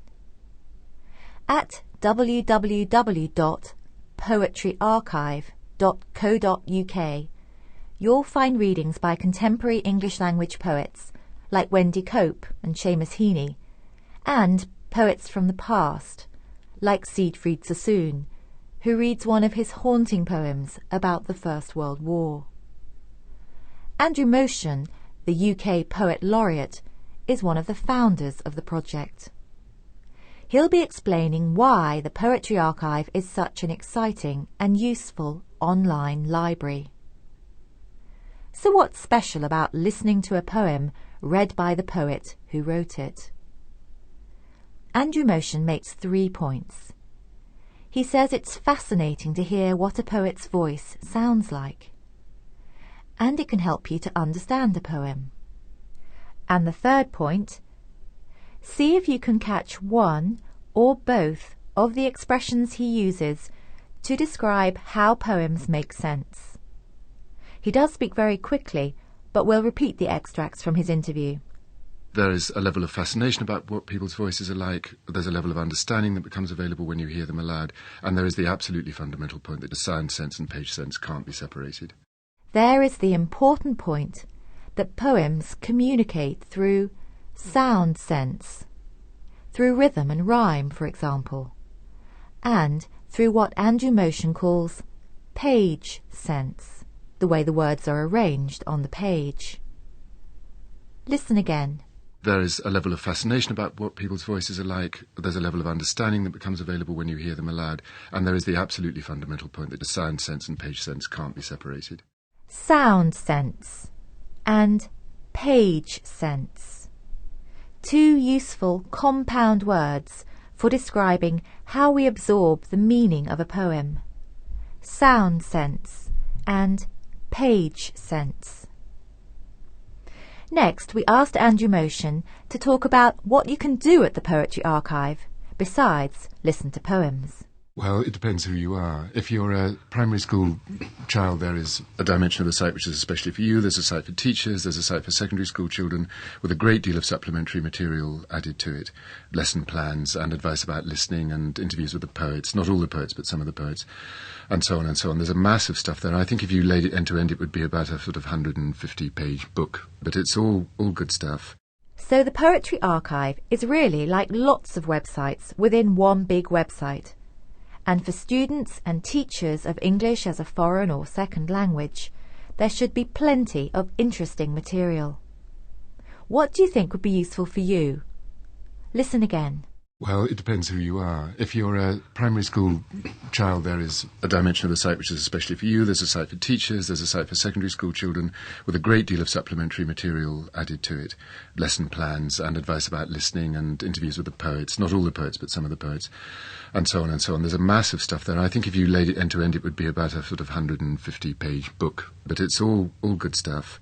To end our glimpse inside the Poetry Archive, Andrew Motion explains his hopes for the project. He says he wants it to work like a magnet, drawing people to listen to poetry, even if they don't know much about it yet. I hope it gathers together a lot of the important things that anybody interested in poetry who already knows something about it would find valuable. And also, of course, I hope it's a magnet for people who don't yet know very much about poems or feel unconfident about poems. I think it's an important thing. So dive in to www.poetryarchive.co.uk poetryarchive.co.uk. Then if you don't know where to start, try searching for a poem by theme. Here are a few of the subjects you can choose from: the sea, money, mothers, flowers, childhood, animals, ghosts, dreams. Happy listening. BBC. LearningEnglish.com. BBC Learning English. On your radio and on your computer. 24 hours a day at bbclearningenglish.com. Hi Lilia, thanks for getting in touch. The simplest answer I can give you here is to say that in many contexts these two words are roughly synonymous. So in other words, they're similar in meaning and therefore sometimes used interchangeably, where the basic meaning is to find a solution or answer to a problem. For example, we could say either we have solved the problems in management or we have resolved the problems in management. To resolve a problem, argument or difficulty means to deal with it successfully. As in the example, the cabinet met to resolve the dispute. However, be aware that resolve can be used with the infinitive with a slightly different meaning. If you resolve to do something, you make a firm decision to do it. They resolve to take action. Resolve also sometimes appears as a noun, meaning a determination to do something. We must be firm in our resolve to oppose them. So, Lilia, you'll find plenty more examples in your own dictionary, but in the meantime, I hope I've clarified the key differences there. BBC Learning English. For quizzes, grammar tips, words in the news, discussion boards, message boards and more. Learning English. Improve your English. Visit our website. Visit bbclearningenglish.com. 24 hours a day. bbclearningenglish.com. BBC Learning English. Everyday English, every day. Hello, I'm Callum Robertson and this is Weekender. There's an expression in English, to call time on something, which means to stop doing something, to cancel something, bring it to an end. For example, the government has decided to call time on the no tax experiment. The government has decided to call time on the no tax experiment, which means that the government has decided to cancel or stop a no tax experiment. To call time on something is one of thousands of expressions in the English language that is associated with Britain's drinking culture. Alcohol has played a part in British life for hundreds of years, and the English language is filled with words and expressions related to drinking and getting drunk, drinking too much. So what about the expression to call time on something? What's its connection with drinking? Well, the place most commonly connected with drinking in Britain is the pub. Pub is an abbreviation of public house, and there are about 60,000 in the UK. Pubs are buildings where people go to buy and drink mainly alcoholic drinks, such as beer, lager, wines and spirits. Anyway, back to our expression to call time on something. All pubs have to have a licence to sell alcohol, and the licence only allows the pub to open at particular times of day. When I first started going to pubs, my first job, in fact, was working in a pub, pubs could open at lunchtime from 11 o'clock until 2:30 in the afternoon. Then they had to close until 6 o'clock in the evening. They could then stay open until 10:30 on a weekday or 11 o'clock on Friday and Saturday nights. That was what we were all used to. It seemed quite normal. But when I started teaching and meeting people from other countries and travelling to other countries, it seemed to be very strange. Although in many countries there aren't pubs like we have in Britain, there are bars, and they seem to be open throughout the whole day and very late at night too. bbclearningenglish.com. Things began to change in Britain in the 1990s, when pubs were allowed to stay open all day. Well, not all day. They still had to close at 11 o'clock in the evening, but they didn't have to close in the afternoon anymore. When it was time for a pub to close, The owner of the pub or one of the bar staff would shout, "Time, please! Time, please!" And this was known as calling time. It let people know that they couldn't buy any more drinks. The pub was now closed. And this is the origin of the expression we heard at the start of the programme, to call time on something. Now, this week, the government has called time on calling time. A new licensing law has come into effect, which allows pubs to stay open for much longer, even all day. One of the reasons for this is to try and stop problems caused by binge drinking. Binge drinking is when people drink a lot of alcohol very quickly because the pub is going to close. I sent our reporter Will out to a pub to find out what people think of the new law and if they believe it will make a difference to binge drinking. Hello, Callum. I'm standing in the Wellington pub on the Strand, and I've come here not to drink, but to ask some of the patrons what they think of the change to the licensing laws. I think it's a good idea because I think it will cease the binge drinking, because if you know you can drink longer, you'll drink slower over a longer period. I think it's really good. I'm from Australia and all the pubs are open until 1 or 2 o'clock, whereas over here they all shut normally at 11 o'clock or something. So yeah, I think it's a good thing. How about you? I don't like it because I work in a pub and I don't want to work longer. But do you think it will help with the problem of binge drinking? Do you think there'll be less? No, they'll just drink more and get more drunk. Thanks a lot for that. Cheers. Some mixed opinion there. One thought it would stop binge drinking, and another thought it wouldn't make any difference, as people would drink for longer and get drunker anyway. I guess we'll have to wait and see what effects this new law will have. That's all from this edition of Weekender. Goodbye. BBC Learning English. Everyday English, every day. bbclearningenglish.com. Hello, welcome to Entertainment. I'm Jackie Dalton. Many countries have a particular type of food or drink which they become associated with. Swiss chocolate, Cuban rum, American burgers. What are the English most associated with? Well, for many, the English are seen as a nation of tea drinkers. Everything stops for a cup of tea. How would the English cope without their afternoon cup and all the social rituals and formalities that come with it? But is this really true, or is it just a stereotype? In this programme we're going to find out. First of all, I asked some English people what role tea played in their lives. How many of them say it's important? Listen to find out. On special occasions I do drink coffee, but most of the time I'm definitely a tea drinker. I have to have 1 cup of tea, at least 1 cup of tea sometime in the afternoon, about 2 o'clock generally, 2-3 o'clock. I'm much more of a coffee drinker. It really just sets me up for the day. I just have to have my cup of coffee pretty well as soon as I'm out of bed. Well, the first two people are definitely tea lovers. The third says she's more of a coffee drinker. She says coffee sets her up for the day, which means it gives her energy and makes her feel full of life. The tea drunk here in England is grown mostly in Asia and other parts of the world.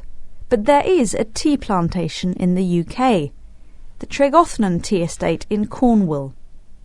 We sent our reporter Tim there. As you listen to him try to answer this question. How many cups of tea are drunk in the UK every day? Over to Tim in Cornwall. It's absolutely beautiful here. Did you know in the UK we drink 165 million cups of tea a day? Isn't that a staggering amount? And 96% of that tea comes from tea bags. Did you get that? 165 million. That's a lot of tea. Or as Tim put it... Isn't that a staggering amount? A staggering amount, which means it's hard to believe we drink so much tea. bbclearningenglish.com. Tim also said that 96% of tea comes from tea bags. So most people make tea by putting a small, ready-made paper bag in each cup they make, instead of using a teapot. A teapot is a container which you usually put loose leaves in and can use to make more than 1 cup of tea at a time. A beautiful porcelain teapot, complete with a set of matching cups and saucers, was traditionally a great source of pride to many people, something they might want to show off to their friends. But if 96% of cups of tea are now made with tea bags, what does this mean for the future of teapots? Listen to Tim to find out.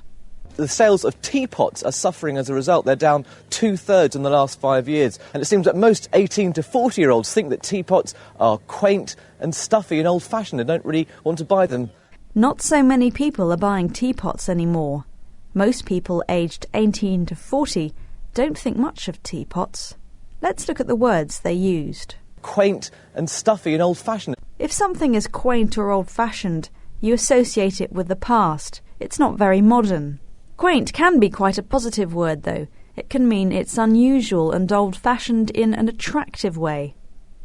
But stuffy, the other word we heard, is not at all positive. It means something is too formal, too old-fashioned and serious. Speaking of which, there's traditionally been a great deal of etiquette or rules surrounding tea drinking. Which direction should the teapot face on the table? How should you hold your cup when you drink from it? One of the biggest debates people have is if you're pouring tea from a teapot into a cup, should you put the milk in before you pour the tea or after? Well, Mark is a true English tea drinker. Listen to him telling us what we should do. Traditionally, one should add milk to the cup first and then hot tea. The reason for that is that fine bone china will crack if you add very hot liquids to it.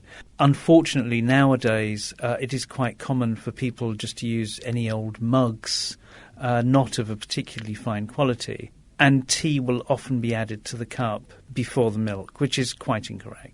Well, Mark says you should put milk in first so the cup doesn't crack from the heat. But nowadays, people tend to drink tea from mugs, which are much simpler and stronger than the delicate traditional fine bone china teacups. Sadly, tea drinking in England today no longer seems to involve much etiquette at all.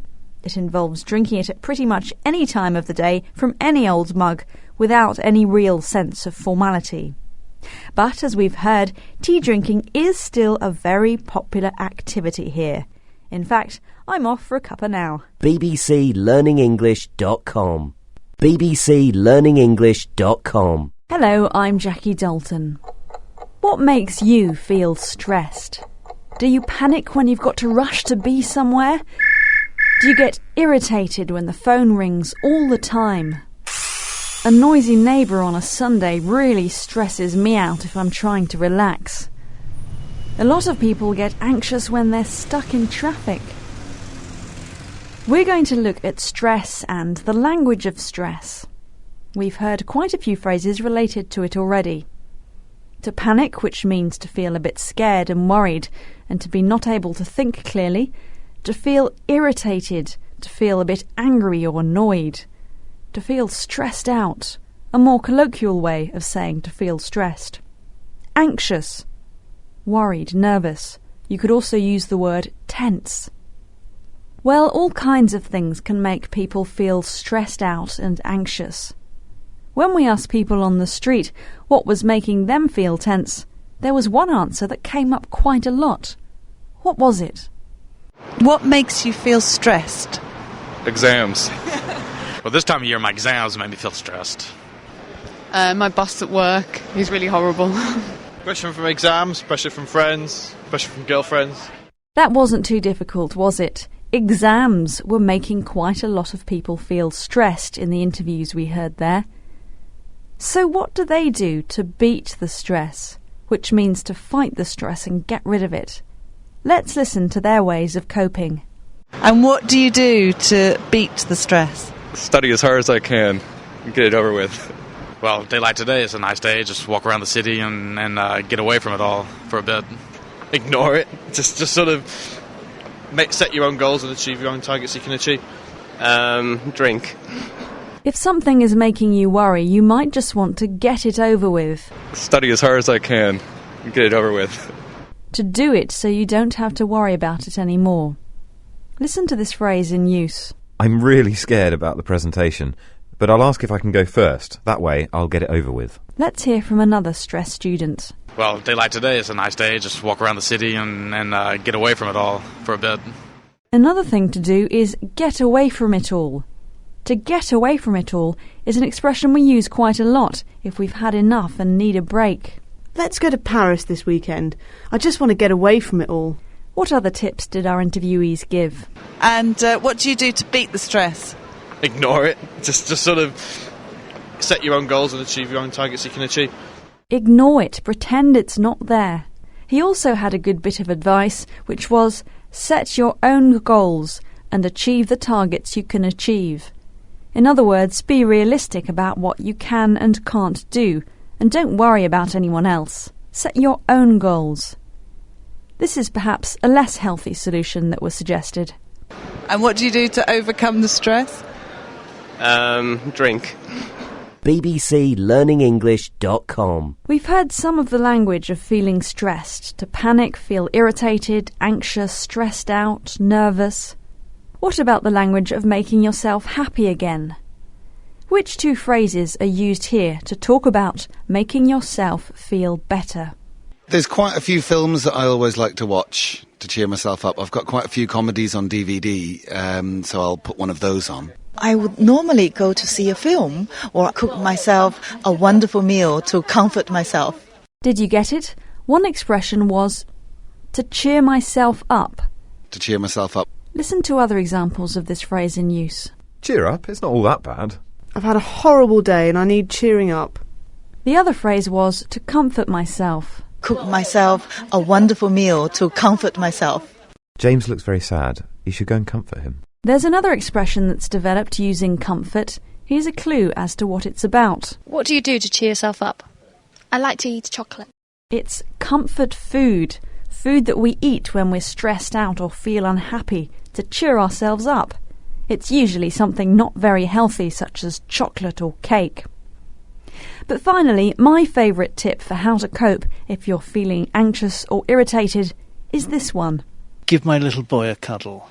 Give someone a cuddle. Take them in your arms and hold them. bbclearningenglish.com. bbclearningenglish.com. Hello, I'm Anna Jones and this is London Life. And today we're looking at the cultural side of London life and one area in particular which has many cultural events on offer. Our Learning English colleague, John Escombe, recently met Jude Woodward, who is the advisor on culture to the Mayor of London. John asked Jude if the area of London that we're talking about today is the cultural heart of London. Is it the most important part of London for cultural events and activities? As you listen, try to catch the name of the area of London we're talking about. Can we really say this is London's cultural heart, this area that we're talking about, the South Bank? Well, I imagine some other areas might feel challenged by that, but I think it's true. Well, the name of the area is the South Bank, and as its name suggests, it's situated on the south side of the River Thames in the heart of London. Now, that expression, in the heart of somewhere, means to be in the most central part of it. Well, as we heard earlier, John asked Jude if the South Bank is London's cultural heart. What does she reply? Does she agree or disagree with John? Listen again. Can we really say this is London's cultural heart, this area that we're talking about, the South Bank? Well, I imagine some other areas might feel challenged by that, but I think it's true. Jude agrees with John. She says, I think it's true. However, she adds that some other areas might feel challenged by that. She thinks that some other areas or parts of London might not agree with her and John. They might feel challenged by it. If you challenge ideas or people, then you question their truth, value or authority. BBC Learning English. Jude goes on to talk about the South Bank area in more detail. She describes it as quite unique. If something is unique, then it's the only thing of its kind. Jude describes the different cultural venues or places where cultural events happen on the South Bank. Try to listen out for them and the different kinds of cultural activity that they offer. I think that it's quite unique, particularly that combination of around the South Bank, the fact that you have a music venue, an art, the Hayward Gallery, which is an art gallery. You have the National Film Theatre, which is film. You have the National Theatre. Then moving along, you've got Tate Modern, which has got one of the best collections of modern art. You've got the Globe, which gives you authentic Shakespeare productions. Jude mentions various venues on the South Bank. There's a music venue, which is the Royal Festival Hall, and 2 art galleries, the Hayward and the Tate Modern. Jude says that the Tate Modern has one of the best collections of modern art. The South Bank also has the National Film Theatre, or cinema, and 2 theatres, the National Theatre and the Globe Theatre. Listen again, and this time try to catch what kind of productions you can see at the Globe Theatre. I think that it's quite unique, particularly that combination of around the South Bank, the fact that you have a music venue, the Hayward Gallery, which is an art gallery. You have the National Film Theatre, which is film. You have the National Theatre. Then moving along, you've got Tate Modern, which has got one of the best collections of modern art. You've got the Globe, which gives you authentic Shakespeare productions. Well, at the Globe you can watch authentic Shakespeare productions. If something is described as authentic, then it means it's real and genuine. So why is the Globe authentic? Well, the new Globe Theatre is built on the site of the original Globe Theatre. It's the same design as the original and produces plays written by England's most famous playwright, William Shakespeare. So you can't get much more authentic than that. Jude ends by saying that there's nowhere else in the world like the South Bank, where you can find such an incredible range or wide choice of cultural events in such a beautiful setting by the river. And that's leaving aside, or not even mentioning, all the other fantastic things on offer there, such as shopping and restaurants. Where else in the world can you find such an incredible range of artistic and cultural things on offer, leaving aside the restaurants, the other things, shopping, those sorts of things which are available there. Nowhere else in the world has that, and particularly not on such a fantastic riverside setting. That's all from this edition of London Life. Now, I might just wander down to the South Bank to see what's going on. bbclearningenglish.com bbclearningenglish.com. Hello, I'm Anna Jones and this is London Life. And in today's programme, we're looking at a very English custom. What do you think this woman is describing? I think the whole art of tea-taking is a very elegant and very English thing to do. This whole ambience of tea-taking makes you be elegant. Well, that was Jerry Pitt, who's the Director of Press and Public Relations at the Ritz Hotel in central London. And she's describing the very English custom of having tea, or tea-taking. The Ritz Hotel is one of the most famous hotels in London, and this year is celebrating its centenary. It opened 100 years ago in 1906. Its centenary. The Ritz is especially well known for its wonderful teas, but taking tea at the Ritz is not an everyday event. It's a special occasion and usually reserved for a birthday or an anniversary. Tea is served in the beautiful surroundings of the Palm Court. Displays of flowers and palms add to the experience of tea-taking. Jerry says that the whole ambience of tea-taking, the whole character or quality of the Ritz, makes you feel elegant, it makes you feel attractive, and you behave in a very graceful way. And it's not just a cup of tea either. It's almost like having a 3-course meal. Listen to Jerry as she describes the food served with a pot of tea. What do you eat with tea at the Ritz? Actual food items on the tea menu come on a 3-tiered cake stand, the bottom being the finger sandwiches, very traditional, and the waiter will explain what the fillings are. And then we do our scones in the middle, and we do our cakes and pastries on the top. And, you know, it's done almost like courses. Well, we hear that the food arrives on a 3-tiered cake stand. There are 3 levels, one on top of each other, and on each level there's a plate for holding the food. And what food is there? Well, Jerry tells us that there are finger sandwiches. These are small sandwiches filled with a variety of different things. And she describes this kind of sandwich as very traditional. If something is described as traditional, then it's been going on in the same way for a very long time. So finger sandwiches have been part of the traditional English afternoon tea for a long time. In the middle of the tier there are scones, which are small round cakes which are often eaten with jam and cream, which is known as a cream tea. And finally, at the top of the tier, there are various cakes and sweet pastries. Jerry says that tea is almost done like courses, a part of a meal which is served separately from the other parts of it. BBC Learning English. Now, what about making the tea? How do you make a proper cup of English tea? What does Jerry say is the most important thing about making a cup of tea? Have a listen. The crucial things about tea making and tea taking is that the water should always be absolutely piping hot, and it has to be on the boil and boiling, and then you let the leaves stew. And we don't put milk in first, simply because we feel that it's up to the guest to decide how strong or weak they would like their tea. According to Jerry, the most crucial thing about tea making, the most important thing, is to make sure that the water is piping hot. It's very hot and has just boiled. Then, after pouring the water onto the tea leaves, you let the leaves stew or absorb the water to make the tea. If you hear someone talking about stewed tea, they're describing tea that's been left too long in the teapot before being poured, and it tastes strong and bitter. What about the milk? What is the tea-making etiquette? What are the rules or socially accepted way of adding the milk? Does it go into the cup before the tea is poured or afterwards?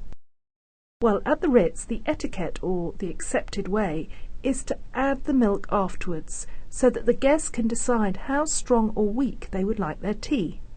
Well, as we mentioned earlier, the Ritz is a very famous London hotel. So famous, in fact, that its name now appears in the dictionary as an adjective. What do you think it means? Here's Jerry.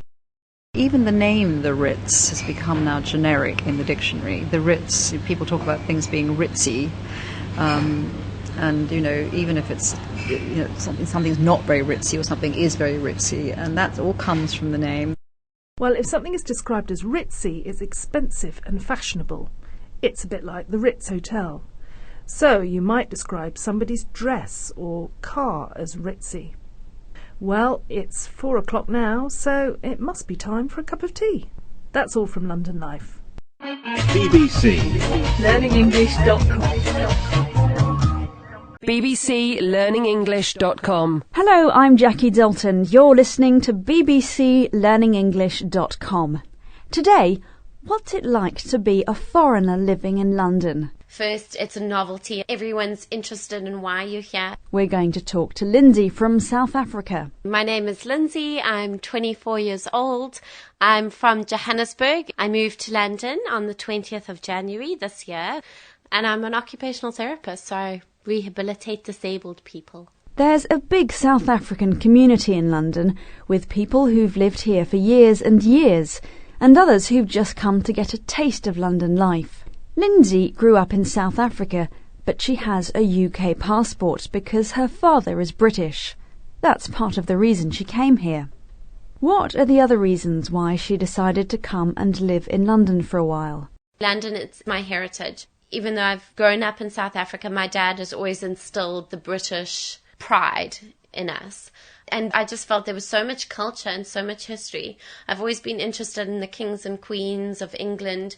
I still find it amazing that Big Ben goes off, every 15 minutes. My dad used to phone me in South Africa and he used to play it for me over the phone. It's almost like we're still living in the 1800s. The history really captivates me. Did you catch the other reasons? Lindsay said her father had instilled her with British pride, which means taught her to feel pleased or proud that she has a connection to Britain. She also said she was attracted by the culture and history, especially Big Ben, the famous giant clock by the River Thames. Lindsay said London's history captivated her. If something captivates you, you're really interested in it. That book was really captivating. I couldn't stop reading it. BBC LearningEnglish.com. So, apart from all the excitement of the history and culture, what's it really like coming here to live for the first time? Two expressions we're about to hear: novelty and to be homesick. A novelty is something that's interesting because it's new. My son loved his new toy at first, but after a while the novelty wore off and he got bored of it. To be homesick, to miss your own home or country and wish you were there. I hate being away from my family. It makes me feel really homesick. Now let's listen to Lindsay talking about how it felt for her when she arrived in London.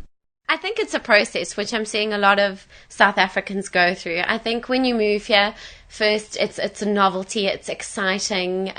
Everyone's interested in why you're here and you're meeting so many new people. And then you go through, after 3 months, you go through a homesick period where you feel everybody you meet is new. So I got tired of just meeting people that had only known me for like 2 months. I kind of missed the people that really knew me. So at first everything was exciting, but after a while the novelty wore off and she began to feel homesick. How does she cope with homesickness and other negative feelings? Listen to find out. I think for me, I've always remembered that this is something I've always wanted to do, and I know there are thousands of people back in South Africa that would kill for this opportunity, so keep my head up and remember the positives.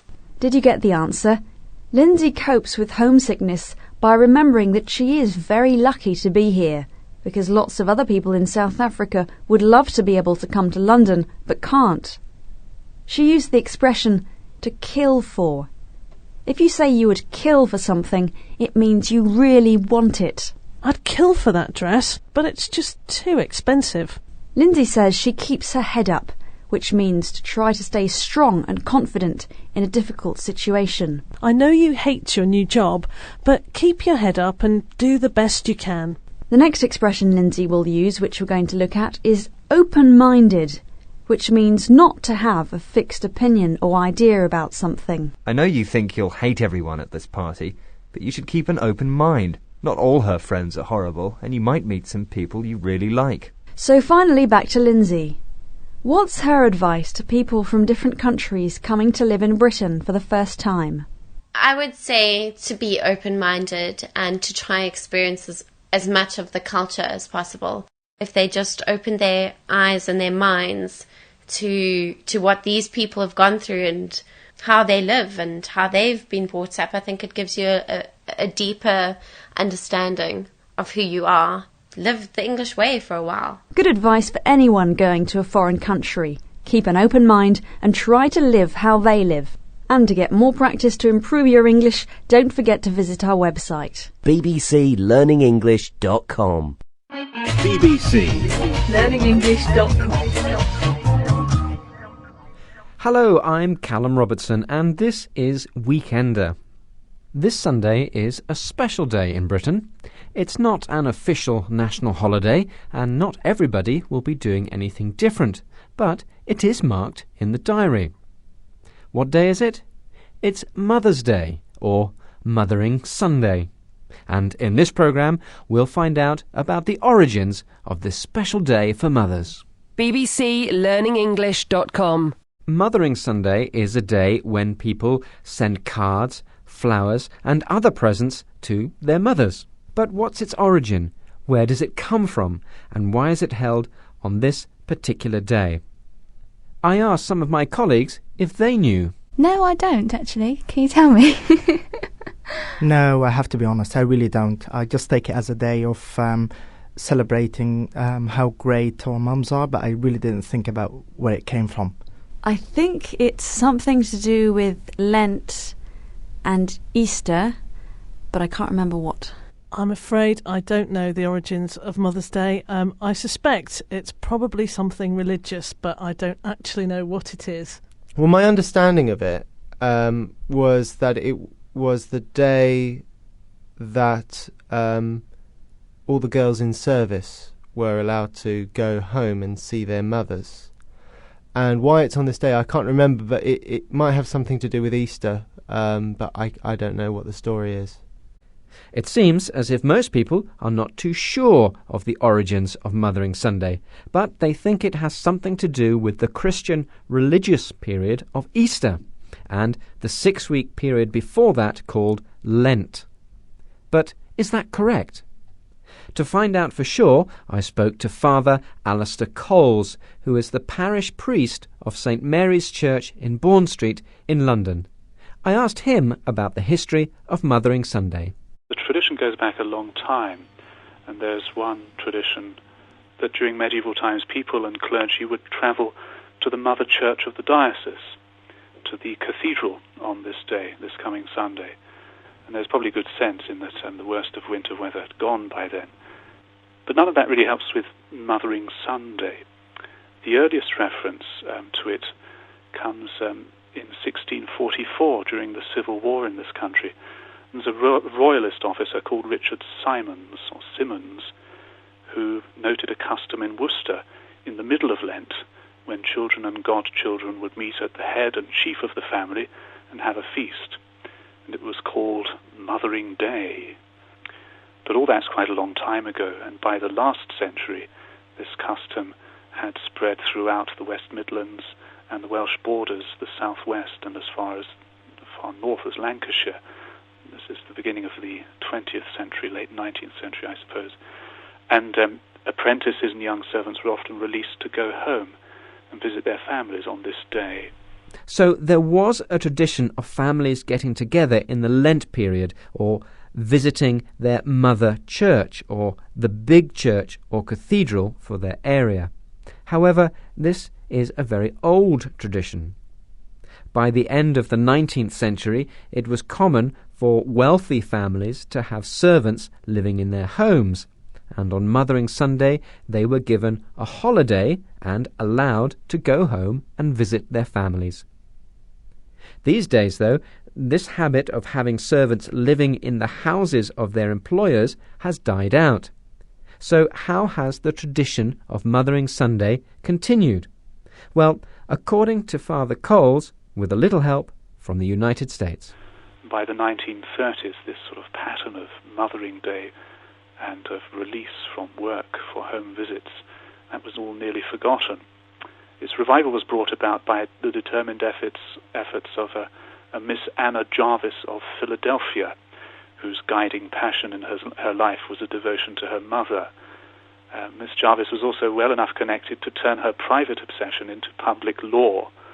She badgered and harassed the government of the United States until it passed a law in 1913 that the second Sunday in May would be a national day of remembrance for mothers, Mother's Day.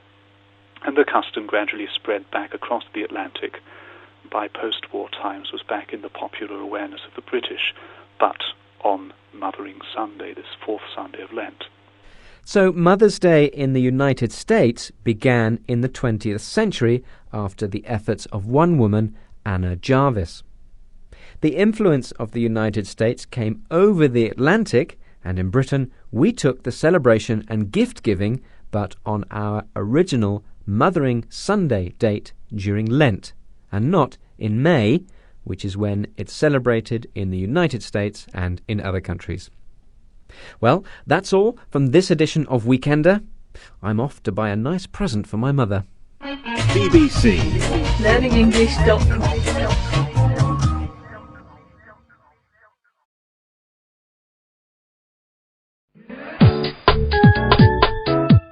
bbclearningenglish.com. Hello, welcome to Music Show with BBC Learning English. I'm Jackie Dalton. Do you listen to music on CD? If so, is it important for you to have its case to keep it in, with photos and a list of songs and credits? Or do you not care about any of that, as long as you've just got the music? Well, the music industry is coming up with a plan to keep everyone happy. From September, starting with Europe, Universal Records will be selling 3 different versions of certain new albums. If, for example, you want the new Snow Patrol album, you'll be able to buy either a deluxe, standard or basic version. The music will be the same, but the difference is all to do with packaging.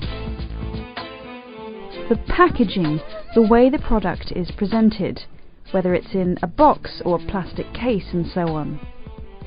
The deluxe version will be a collector's item. A collector's item, a kind of luxury special version. It'll be a limited edition. A limited edition. Only a few of these deluxe versions will be made. So what will this deluxe album look like? Adam White of Universal Records. It's stronger, it's more robust, it's got, rounded corners, a clasp. I mean, it's just basically an improved version of the CD box that you can get in the stores today. Adam says the packaging will have class. It'll be good quality and look expensive. So that's the deluxe version. The standard version is just like the normal album packages you would buy now. And then there's the basic version, which is very simple and cheap. What expression does Adam use to describe this?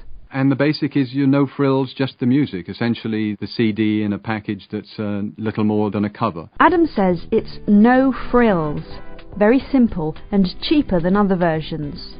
What kind of people does Adam think might buy the no frills versions? These albums will come out about, let's say, a year or so after their original release. And the idea is to reach consumers who don't necessarily buy music in the first week or the first month. Casual consumers, maybe an impulse buy, they've heard some of the music, it's just there. And also what's happened in recent years, of course, is music is sold in a lot more places than before, including supermarkets and the like, and that's how you reach people who normally wouldn't necessarily go into a record shop. Adam is expecting casual consumers to buy the No Frills albums. Casual consumers, people who aren't in a hurry to get the music, but might see it and buy it on impulse, without having planned to. bbclearningenglish.com. But what's the point of having 3 different versions of the same album on CD? CD sales are falling because of music downloads. Digital music tracks which people get off the internet. Digital music is taking over. So why is Universal putting so much effort into CDs? Digital is the future to some extent or another. We don't really know how far it's going to go, but clearly it's the way the industry is going and the way fans are buying music. But for us, CD is still 90% of our business, and we can't ignore that fact. We don't want to, and we think it's time to improve it and give people some more choice. It's still a long way to go before everything is digital. Well, for Universal at least, 90% of their business is still CDs, and they want to improve them and give consumers choice. Will this work, though? Emmanuel Legrand is a music expert and broadcaster. He's going to use the word margins. A margin is the difference between how much a shop pays to buy a product and how much it then sells the product for. If a shop sells a CD for much more than it bought it, it will have good margins because it'll make a lot of money. So does Emmanuel think having 3 versions of some albums might improve retailers' margins? Listen to find out. Now, if you have different products that sell at different prices, it might be of value to retailers because their margins are going to get better, especially with the deluxe products, and they will be more tempted to put them forward, especially when you have Valentine's Day or Father's Day or Mother's Day or Christmas, and they will highlight them and they will make more money because you have a higher margin on these products. Did you get the answer? Emmanuel thinks margins could be improved, especially if retailers highlight the deluxe versions during special occasions like Christmas or Valentine's Day. Well, it'll be interesting to see if this plan to keep people buying CDs really works, or whether within 10 years' time the CD will be just a thing of the past. bbclearningenglish.com. BBC Learning English. On your radio and on your computer. 24 hours a day at bbclearningenglish.com. This is a really interesting question. But before we begin, I do need to say that it sounds as if Paul has been watching a very old English film, because the phrase, nor I you, isn't really something that you would hear nowadays in British English. However, the question does give us a very clear example of something which is very common in English. It's an example of ellipsis. Ellipsis is missing out what you, the speaker, and the listener already know. In Paul's example, we have I will never forget you, nor I you. The person who is answering really means, nor will I ever forget you. However, both the listener and the speaker know that this information is shared, so they don't need to say it.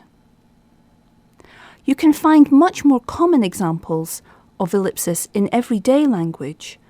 For example, in the sentence, I drove to work and then I parked the car in the car park, you wouldn't really expect to hear I said twice.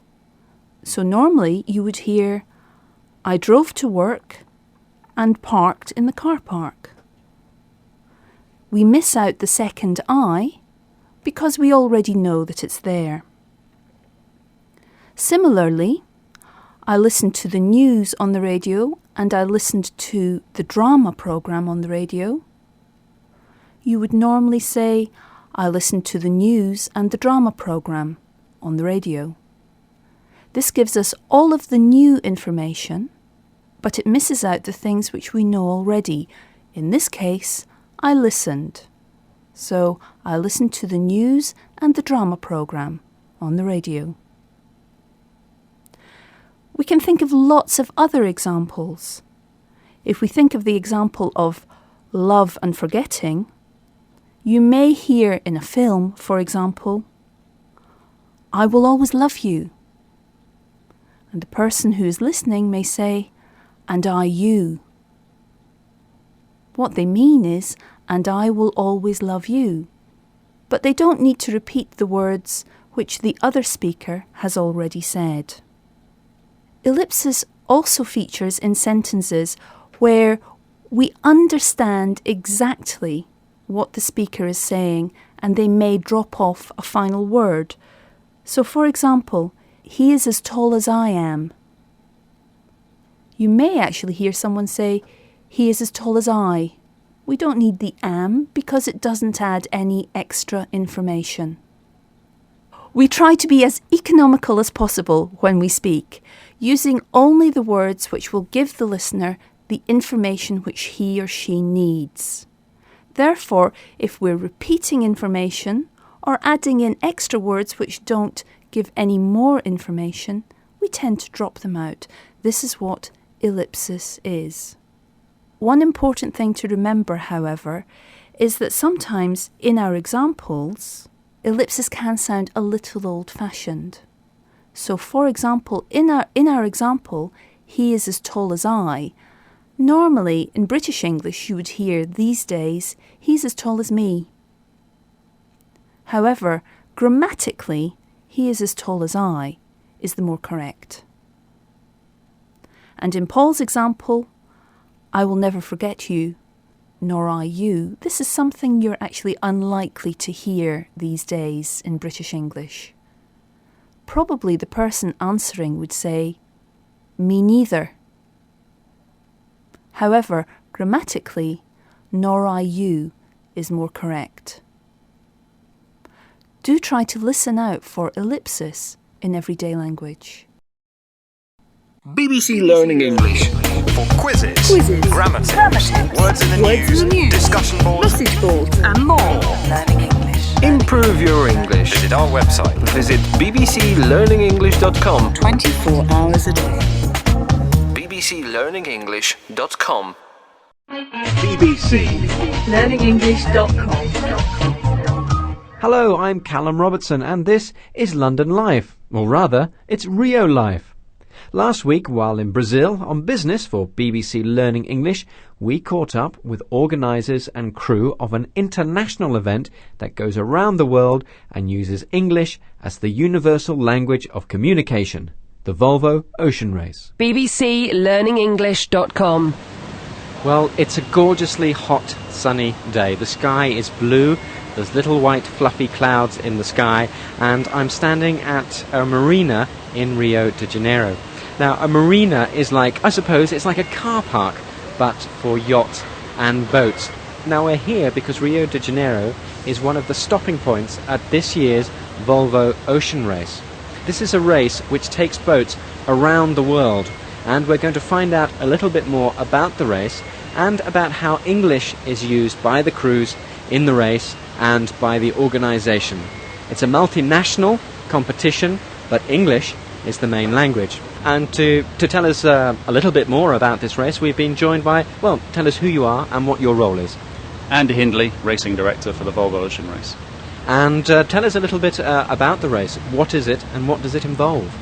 It's the pinnacle of round-the-world yacht racing, fully crewed, flat out. So we start from Northern Europe and we go around the world via Cape Town to Melbourne in Australia, to Wellington in New Zealand, to Rio, up to Baltimore and New York, and back to England, to Portsmouth, and then Rotterdam, and finishing in Gothenburg. It takes about 7 months.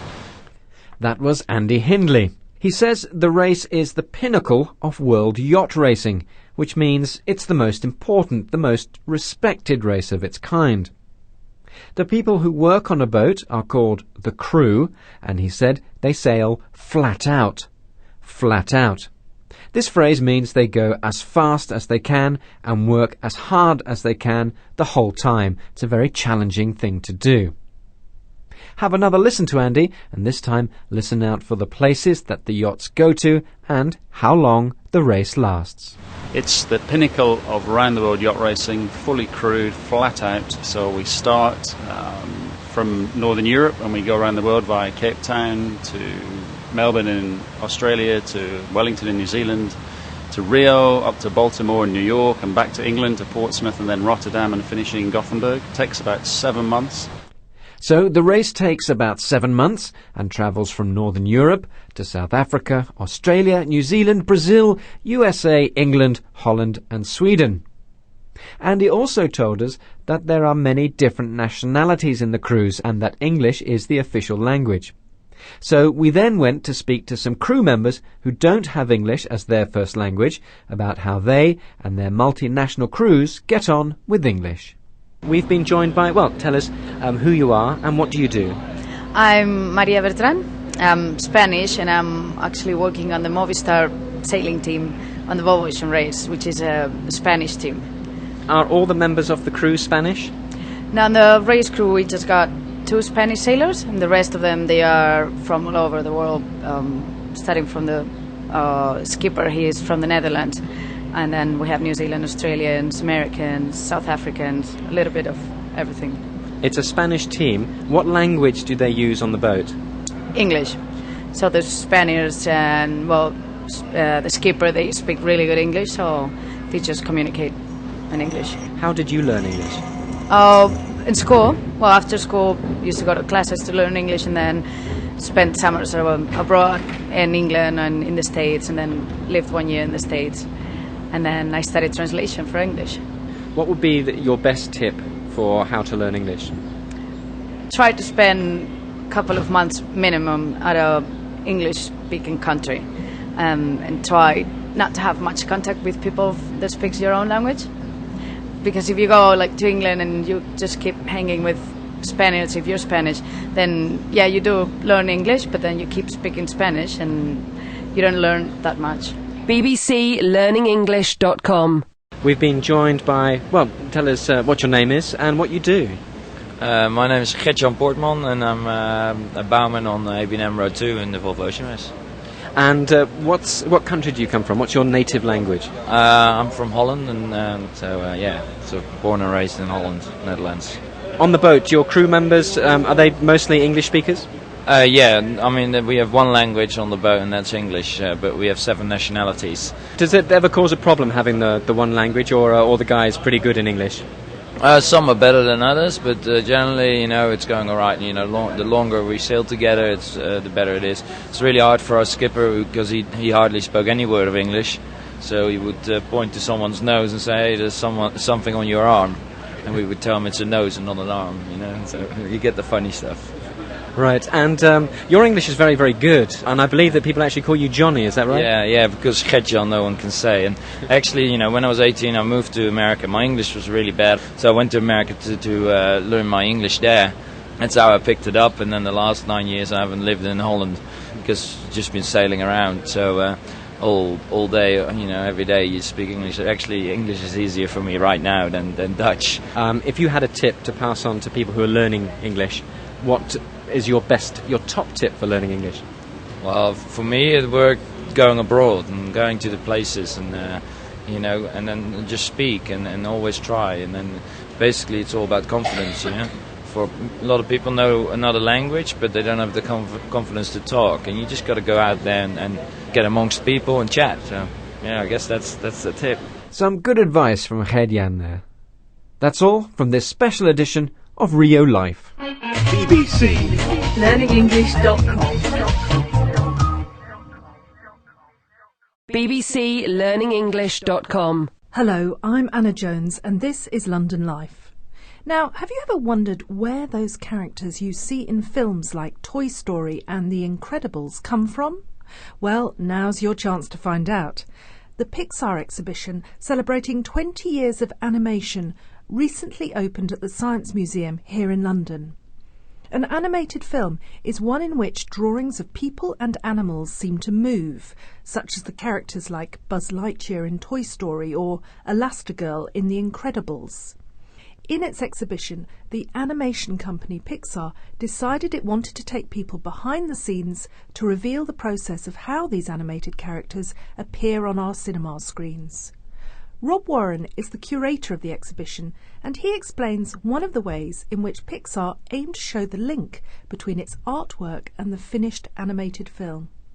What does Rob say happens to the artworks? They've actually taken the artworks on display in all the galleries, the rough, unfinished artworks, put them in the computer, chopped them up in the computer, and actually made a loop of film with them, and using the sound effects from each particular movie. And the way they tell the story of these art pieces is by pretending it's a gallery wall. So each picture's on a gallery wall, and the camera dips in and out of each one, and as the camera dips in, the image comes to life and they tell a little story within it. Rob says that Pixar has taken the rough or the unfinished artworks and put them in the computer, chopped or cut them, and made them into a loop of film with sound effects from the film. Sound effects are usually, but not always, sounds that are made artificially. They're not real, but sound very realistic. For example, here's a sound effect of water, which may or may not have been made at the sea.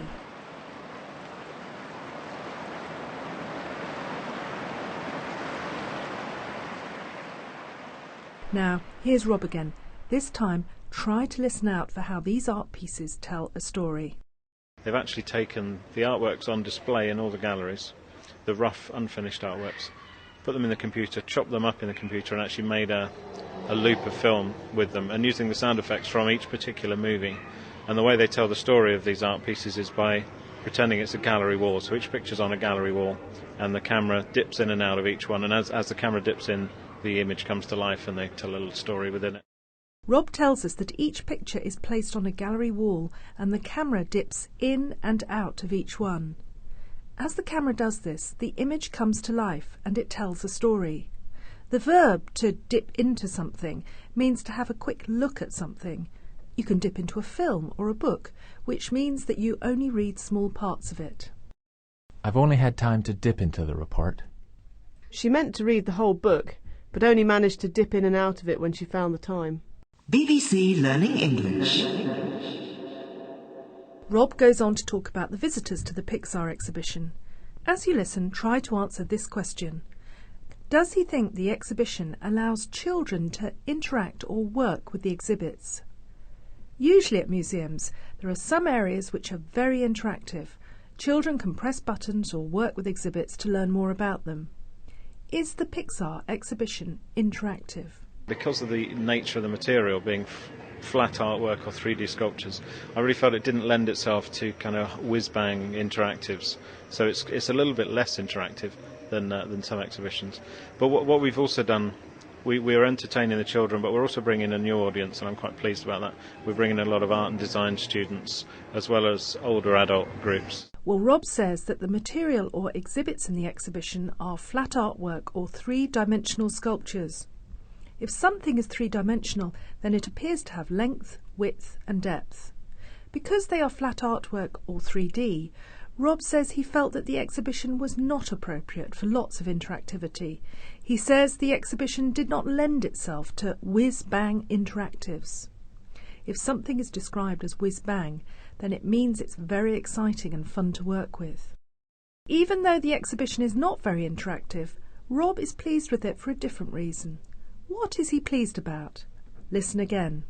Because of the nature of the material being flat artwork or 3D sculptures, I really felt it didn't lend itself to kind of whiz-bang interactives. So it's a little bit less interactive than some exhibitions. But what we've also done, we are entertaining the children, but we're also bringing a new audience, and I'm quite pleased about that. We're bringing a lot of art and design students, as well as older adult groups. Well, Rob is pleased because the exhibition has brought in or attracted a new audience, including students of art and design. Well, that's all for today. Join us next time. bbclearningenglish.com. BBC learningenglish.com. Hello, I'm Jackie Dalton. Welcome to London Life. This week we find out about one of London's most interesting streets, Portobello Road, which is especially famous for its Saturday market. We'll look at the language of markets and shopping. First, we'll hear from Jonathan, who's a dealer there. He sells old maps. Listen to him describe what it's like there. He'll talk about the stalls, which are small shops with an open front or stands where things are sold. They sell antiques, old objects like furniture or decorations, which some people like to collect, and junk, things that people don't want anymore and have thrown out, but others might like to buy. Listen out for those words. Well, Portobello Road is a wonderful place to go if you want to wander around antique stalls, junk stalls. You never know quite what you're going to find. Every stall sells different things. There must be well over 100 different dealers and shops, so there's plenty to see and do, and it's great fun for a day out. So what makes Portobello Road special, different from any other street where you can go shopping? This time, listen out for these expressions. Chain stores. Big, well-known shops which have stores in many places and tend to sell the same kinds of products. An example of a chain is McDonald's or Burger King. They're chains which have similar restaurants all over the world. Traders. In this context are the people who have market stalls or shops and who are selling. Merchandise is the product they're selling, whether it's food, clothes, antiques or anything else. Now, as you listen to Jonathan, try to answer this question. What's the difference between Portobello Road and other shopping streets? The real difference you'll notice is the lack of big chain stores. The area has a semi-protected status, so you get a lot of small traders in there who would never be able to afford to run a shop anywhere else. So you'll get completely unique shops and stalls selling very, very unusual merchandise. It's unlike any other street in London and is well worth a visit. Did you get the answer? The difference is it's not just full of big chains selling the same things as everywhere else. There are smaller shops selling things that are unique, different, unusual. What kinds of things?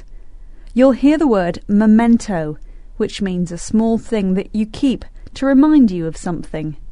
And you'll hear the word bric-a-brac. Jonathan will explain what that means. Anything and everything. I mean, there are some stalls and there are some shops which are very expensive and they have wonderful furniture or paintings. And then there will be a stall that will be selling what we would call in this country bric-a-brac. And that can be anything from a little cup to a tin to a glass to a toy, you name it. And that is the great thing about going to Portobello Road, is that you're never sure what you're going to find. For a few pounds you'll come away with a lovely memento of London and something probably that's almost unique. bbclearningenglish.com. The market takes place every Saturday. Why does Jonathan think it's good to go early? It opens quite early. If you were to arrive there, say, at 7 o'clock in the morning, it would already be full of dealers and a lot of the stalls would all be up and running. And that would be the time to get the really interesting bargains. Jonathan says if you go early, that's the best time to pick up an interesting bargain. A bargain is something you buy cheaper than the usual price. This jumper was a real bargain. It was reduced from £30 to £14. So you can go early to get an interesting bargain. There's another way of getting a good bargain. Listen to Jonathan again. You'll hear the word haggle. Try to work out from the context what to haggle means. If you see something on a stall and you think, I really like that, but it's a bit too expensive, haggle. Say to the man or the woman, what's the best price you can do on this? And if they want to sell it, they'll give you a price. To haggle is to argue about the price of something with the person who's selling it. In most shops in Britain, you shouldn't try to haggle because there's a fixed price for things. But in many markets and in some smaller shops, you can sometimes haggle to get a better price for whatever you want to buy. Well, Portobello Road is certainly one of my favourite streets in London. And if you're visiting the capital city and want to pick up a memento of London or a good bargain, it's certainly the place to go. Yes, one over there for 30 pence off. BBC.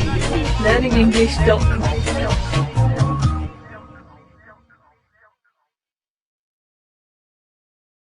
BBCLearningEnglish.com. Hello, I'm Callum Robertson and this is London Life. One of the departments of the University of London is SOAS, or the School of Oriental and African Studies. Currently, they are holding an exhibition from the Ramses Wisser Art Centre in Egypt. The exhibition is of tapestries that were created by students of the centre.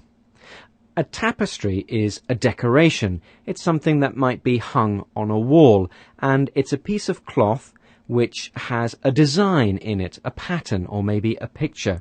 And the cloth has been created by the process of weaving, which is twisting the threads or the pieces of wool or material, which may be different colours, twisting them together to make the patterns as they make the tapestry.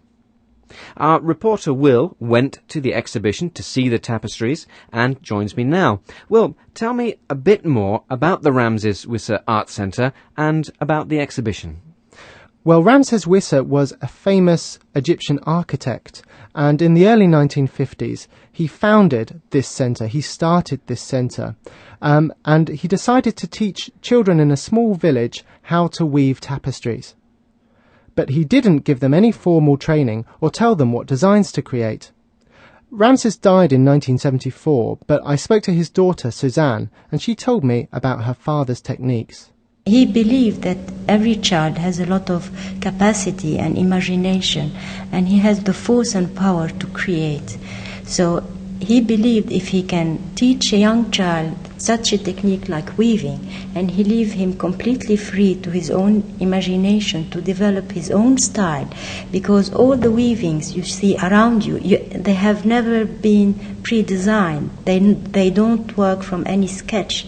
They really have an inspiration in their mind, the weavers I mean, and they sit to the loom with the wool dyed and with the natural dyes, and they just reflect their own ideas directly with no pre-designing. So before creating the tapestries, the students don't make any sketches or drawings at all? That's right. That's actually one of the rules that they have in the school, that they can't make any drawings before they start work on the tapestry. And this is something that really surprised me, because when you go to the exhibition, you'll see that some of the tapestries are very, very large, 2 or 3 meters wide or 2 or 3 meters high, some of them, and they're also very ornate. And by ornate, I mean very complicated, with lots of details. I mean, there are lots of beautiful details of plants and animals and people, and it seems impossible that these weavers simply made up the tapestry as they produced it. BBC Learning English. Now, Will, tell us a little bit more about the setup of the school and what kind of students there are. Well, it's very different from a normal school, which takes in new students every year. In fact, the centre has only ever taken in students on 2 occasions. The first time was in the early 50s, and the second time was in the early 70s. And this is what they call their first generation of tapestry weavers, and they're second generation of tapestry weavers. And the other unusual thing about the school is that the students don't always leave. So they still have 4 students who joined the school in the 1950s, and they are still working at the centre today. And these 2 intakes in the 1950s and the 1970s, was it only children or were adults allowed to join in? On both occasions, the school went to the local village and asked if any children wanted to learn weaving. And I asked Suzanne why it was that they took in children rather than adults to learn weaving. An adult will be able to weave, yes, but such spontaneous feeling cannot really be faked. I mean, an adult will be impressed by all his education, what he already have seen in life as artwork, and it will be very hard to get rid of all these influences. This is why we start with the person young, because it becomes their own language. And when we start with them, we don't expose them to pattern or drawing or pictures or colors. No, we give them the threads and the loom, and we tell them this is how you are going to express yourself. So they really develop their own language. So it's only for children when they start weaving, because they come to it without any influence or interference from their experience of the world and of other pieces of art. Exactly. Well, that's all we have time for now. Join us again for more London Life. BBC. LearningEnglish.com. BBCLearningEnglish.com. Hello, I'm Jackie Dalton. For many people, this time of the year gets a bit stressful. For those who want some kind of qualification or certificate to prove how good their English is, this means exams. This programme is about revision and how to prepare for exams. Even if you don't have any kinds of tests to do, much of the advice in here could be useful to you, because it's important to look back over everything you've learnt regularly, as if you were preparing for an exam, so that it stays in your memory. An important part of revision is planning. Experienced English teacher Dermot is going to share 3 top tips on how to go about revision. What are they? OK, first of all, make a sensible revision plan. Include times for breaks and meals. Your concentration lapses after a couple of hours, so take regular breaks. Know your strong and weak subjects and mix them up on your timetable. Don't do all the difficult topics at once. Write a list of targets that you know you can reach and tick them off as you accomplish them. Did you get those 3 pieces of advice? Make a revision plan and make sure you include breaks so you don't lose concentration. Don't try to do all the things you find most difficult at once. Mix them up with the easier things. And make a list of things to do and put a tick next to each thing once you've done it. Now we're going to hear advice from Rachel, another experienced English teacher who was at this year's IATEFL conference, an international meeting for English teaching experts. What's her tip? My top tip for revising for exams is using small pieces of card.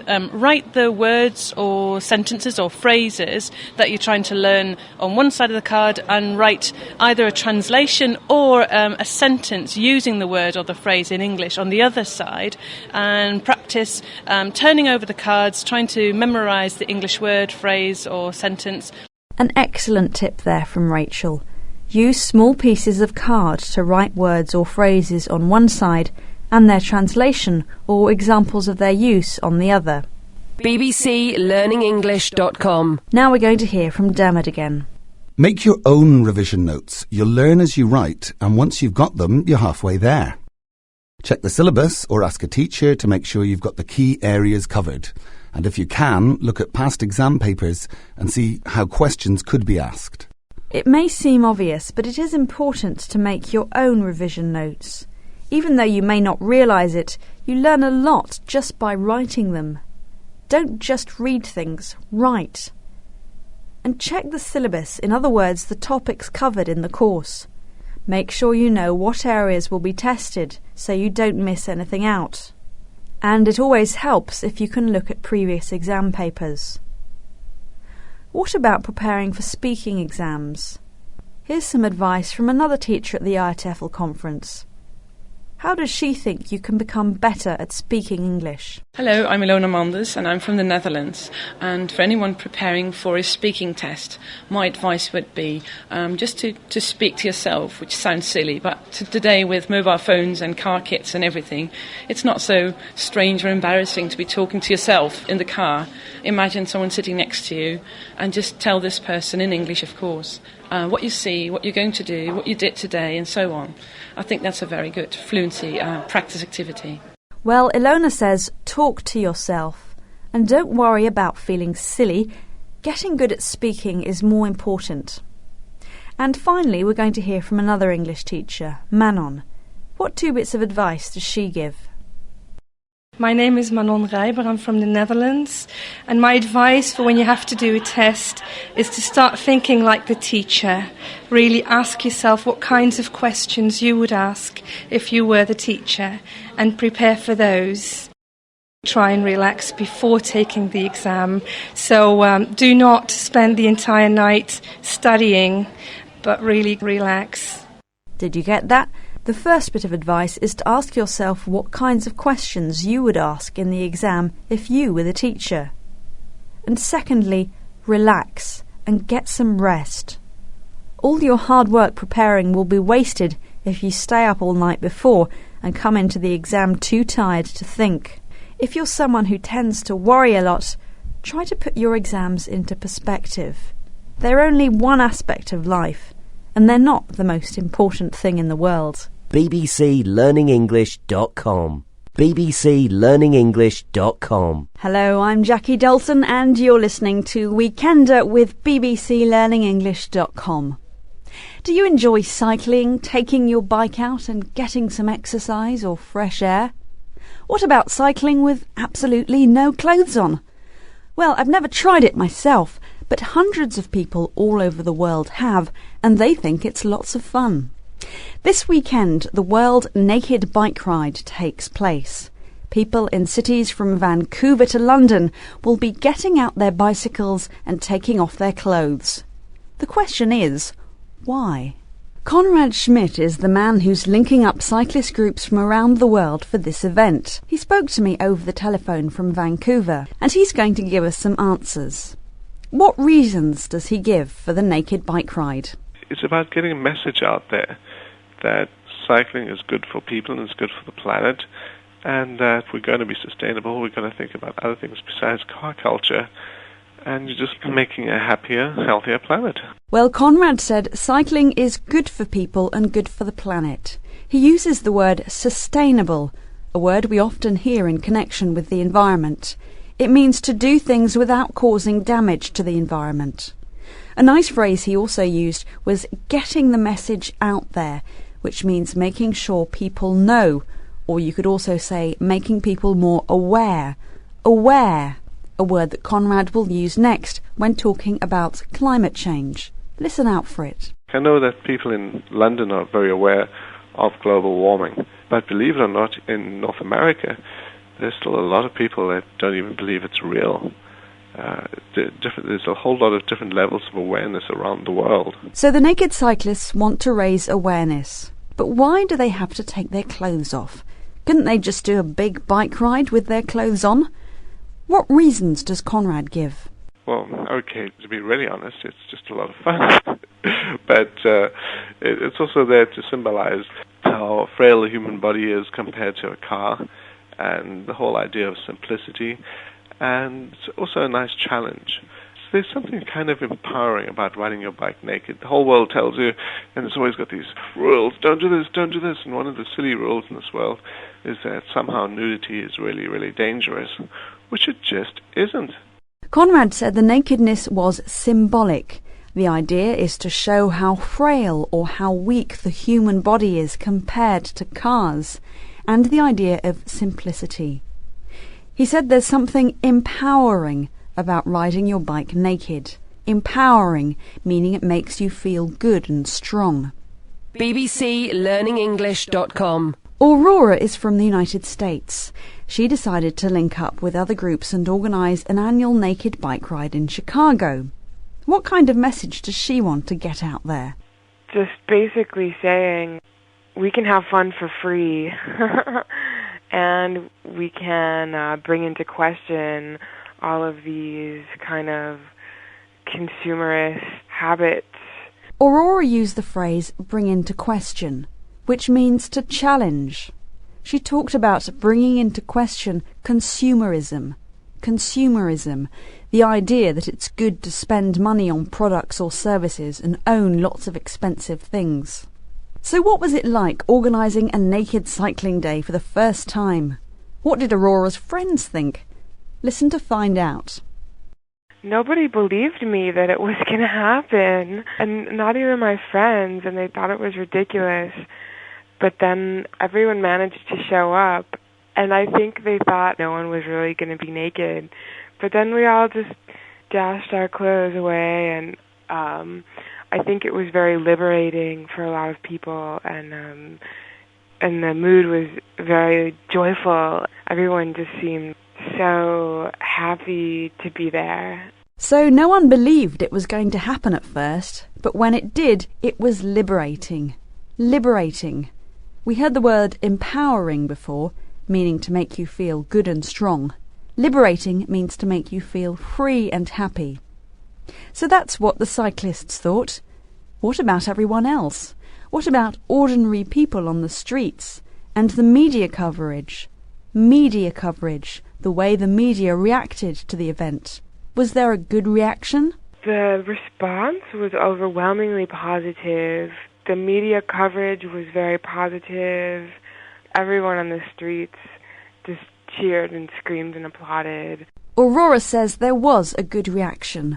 Overwhelmingly positive. Very positive, including the media coverage. That's all for Weekender. I don't know what you'll be doing this weekend, but you could always get your bicycle out and go for a ride. Whether you would dare to do it without any clothes on, though, is another matter. bbclearningenglish.com. BBC learningenglish.com. Hello, I'm Callum Robertson, and this is Weekender. This weekend, as well as the World Cup football, there's another big sporting event that I'll be watching, and that's Wimbledon. Wimbledon is one of the 4 major tennis competitions in the year and is played on the grass of the South London All England Lawn Tennis Club. The main court at Wimbledon is known as Centre Court, and over the years players such as John McEnroe, Martina Navratilova, Roger Federer and Venus Williams have played and won there. But it's not just the players that get to work on the centre court. There is also the umpire, who controls the match and keeps the score, and the line judges. The line judges are there to watch to see if balls land out of the court. They make important decisions which sometimes make the players very angry, but they don't get paid for this. They are volunteers. Veronica Mondela is one of these volunteers. We caught up with her on the centre court to find out more about what's involved in being a line judge or lines person, and first we asked her why she wanted to do the job. Why did I want to be a lines person? Well, simply because I love tennis, and I used to play a lot of tennis when I was younger. I quickly realised that I was never going to make the grades to play on centre court. And so I thought, well, the only way to get to centre court is to be a lines person, and I have got on centre court. Veronica used to play tennis, but she said that she was never going to make the grade, This expression means to be good enough to do something successfully. She realised that she wasn't good enough to be a top professional player, but she could still get to centre court by being a line judge.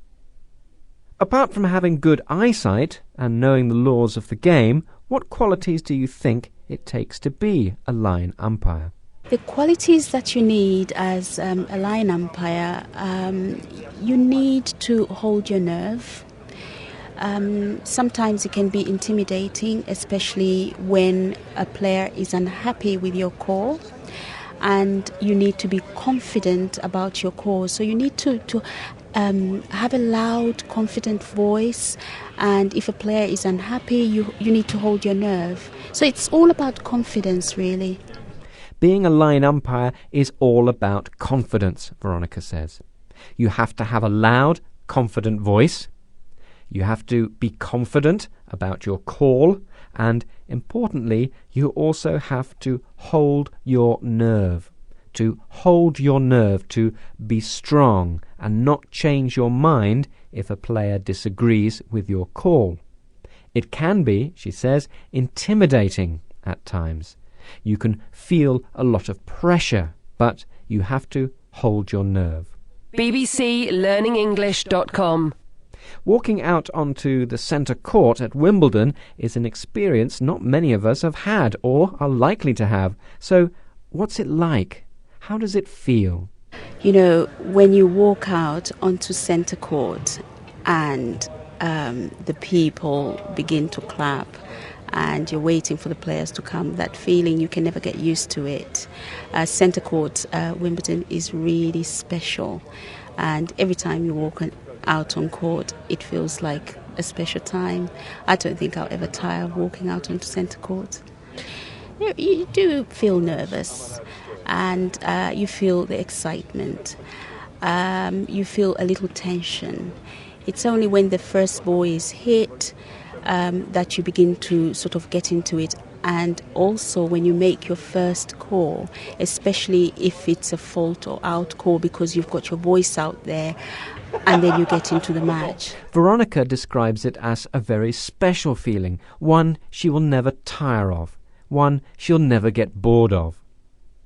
There are nerves and excitement, but once the first ball is hit, and particularly once you've made your first call, when you shout that the ball was out or the service was a fault, that's when you begin to get into it, to feel involved and more relaxed. Of course, sometimes the players argue with the line judges and the umpires when they think that they've made a mistake. Has Veronica ever made a mistake? This is what she said when we asked her. Of course I have, but I won't tell you which ones. That's all from this edition of Weekender. I'm off home now to watch some tennis. BBC learningenglish.com. BBC learningenglish.com. Hello, I'm Callum Robertson and this is London Life. The Wimbledon Tennis Championships have begun in South London, and for the first time in 10 years there'll be no British player who is seeded or who is regarded as one of the top 32 players in the competition. Britain does not have a history in recent years of producing top tennis players. One person who would like to see a change in this is Robbie Sugdayo. He runs a tennis club in a park in the North London area of Haringey. The other day I made a trip out to the park to meet Robbie, and I asked him what he does. I'm a tennis manager. I've hired some tennis courts and a pavilion from Haringey Council, which I'm hoping to turn into a tennis centre. And my job is to facilitate tennis and sport for the park. His job, he says, is to facilitate sport in the park. To facilitate. This means to help make something possible. His main focus is tennis. Approximately how many people come to his courts each week? I arrange tennis for children aging from 3 and 4, which we call toddlers, up to adults, intermediate advanced players, private coaching. We have lots of children, 250 children coming a week, 100 adults. In total, there are about 350 people who come each week, 250 children and 100 adults, for different levels of coaching. I was surprised at how young some of the children were, only 3 or 4 years old, as Robbie said, toddlers. I asked him what sort of training they got. We teach them, rather than tennis strokes, we teach them to run, balance, socialise, hand-eye coordination exercises. Basically, that's it for the toddlers. So the toddlers don't get training in playing tennis strokes, but they get to do different activities that involve developing basic skills like running and balancing, socialising or getting on with other children, and importantly, hand-eye coordination. Hand-eye coordination is an important skill in many sports, and it means your eyes and hands working together, being able to move your hands in line with what you see. For example, to hit a ball in tennis, you have to be able to follow the ball with your eyes and then move your hand with the racket to hit the ball. And that's hand-eye coordination. bbclearningenglish.com. After talking to Robbie, the coach, I then went to talk to one of the parents who regularly brings her children to the tennis in the park. Well, I've got 3 children doing tennis here. One's 4.5, one's 7, and one's 9.5. And what do they get out of the tennis here? Do they enjoy it, or do you have to drag them along? No, they all really look forward to coming every Thursday. It's a sort of team effort with their friends. Obviously all the ball skills. The healthy outdoor activity. The tennis is a healthy outdoor activity, which, she said, their children really enjoy. And from what I saw, they certainly do. I watched a group of youngsters having a lot of fun on the courts, and I asked one of them why she liked tennis. I like playing tennis because it's good exercise for the arms, and I'm very good at it, and I like tennis because it's a very good exercise. And one day, will you be playing tennis at the centre court at Wimbledon? Never know. Maybe. So who knows, maybe in the future we'll see some of Robbie's students playing at the highest level. Before I left the park, I asked Robbie why he thought it was that Britain wasn't regularly producing high-class tennis players. I feel the facilities generally around the country are poor, particularly in the parks. In this country, you need to upgrade the parks. If you get lots of people playing tennis, it will improve the club structure. A lot of money goes into the clubs, but probably less than 20% of the people that play tennis play at clubs. So it's the parks is a place to find your tennis players and also bring on your tennis players. He feels the problems start with the quality of the facilities and that too much money goes to private clubs rather than public parks. The parks are the best place, he says, to find and bring on new players, to train them and make them better. Well, we wish Robbie good luck with his project to develop his tennis centre. That's all from this edition of London Life. BBC learningenglish.com. bbclearningenglish.com. Hello, I'm Anna Jones, and this is London Life. 200 years ago, in 1806, Isambard Kingdom Brunel was born. He was the son of a French civil engineer. Civil engineers plan, design and build roads, bridges and public buildings.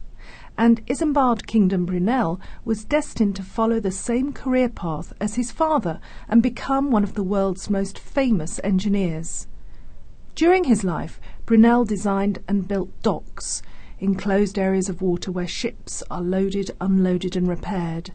He also designed and built railways, steamships and much more. With his father, he designed and built the historic Thames Tunnel, which is now used by the East London line of the London Underground train system. The Thames Tunnel is 35 feet wide and 1,300 feet long beneath the River Thames between Rotherhithe and Wapping. A BBC reporter recently met Robert Hulse, who's the director of the Brunel Museum in East London. As he listened to Robert, try to answer this question. Why did they need to build the tunnel? They needed a way of moving stuff across the river as well as up and down it. You can't build a bridge here because you've got 3,000 tall-masted ships. The only way to do it is to move stuff under the river, but no one had ever done that before. And we're standing more or less directly above the first tunnel under a river anywhere in the world.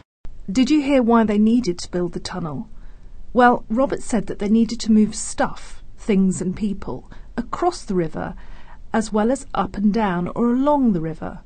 It was not possible to build a bridge because at that time there were as many as 3,000 ships with very tall masts using the river.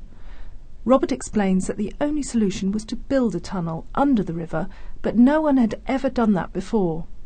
Here he is again. This time try to listen out for several prepositions that he uses. I'll give you the first one. It's across, across. And there are 4 more. Good luck. They needed a way of moving stuff across the river as well as up and down it. You can't build a bridge here because you've got 3,000 tall-masted ships. The only way to do it is to move stuff under the river, but no one had ever done that before. And we're standing more or less directly above the first tunnel under a river anywhere in the world. BBC. LearningEnglish.com. Did you get the 4 other prepositions? They were up, down, under and above. Robert goes on to explain how Brunel and his father decided to go about building the tunnel. What did they decide they had to do? For the first time anywhere in the world, they understood the best way to build below the ground is to build above the ground and sink it. Well, they decided that the best way to build the tunnel was to start building it above the ground and let it sink, allow it to move downwards. Listen out for the 2 prepositions that he uses. For the first time anywhere in the world, they understood the best way to build below the ground is to build above the ground and sink it. Well, he uses the prepositions below and above. Robert explains how they start to build the tunnel. What is the first thing they build and why?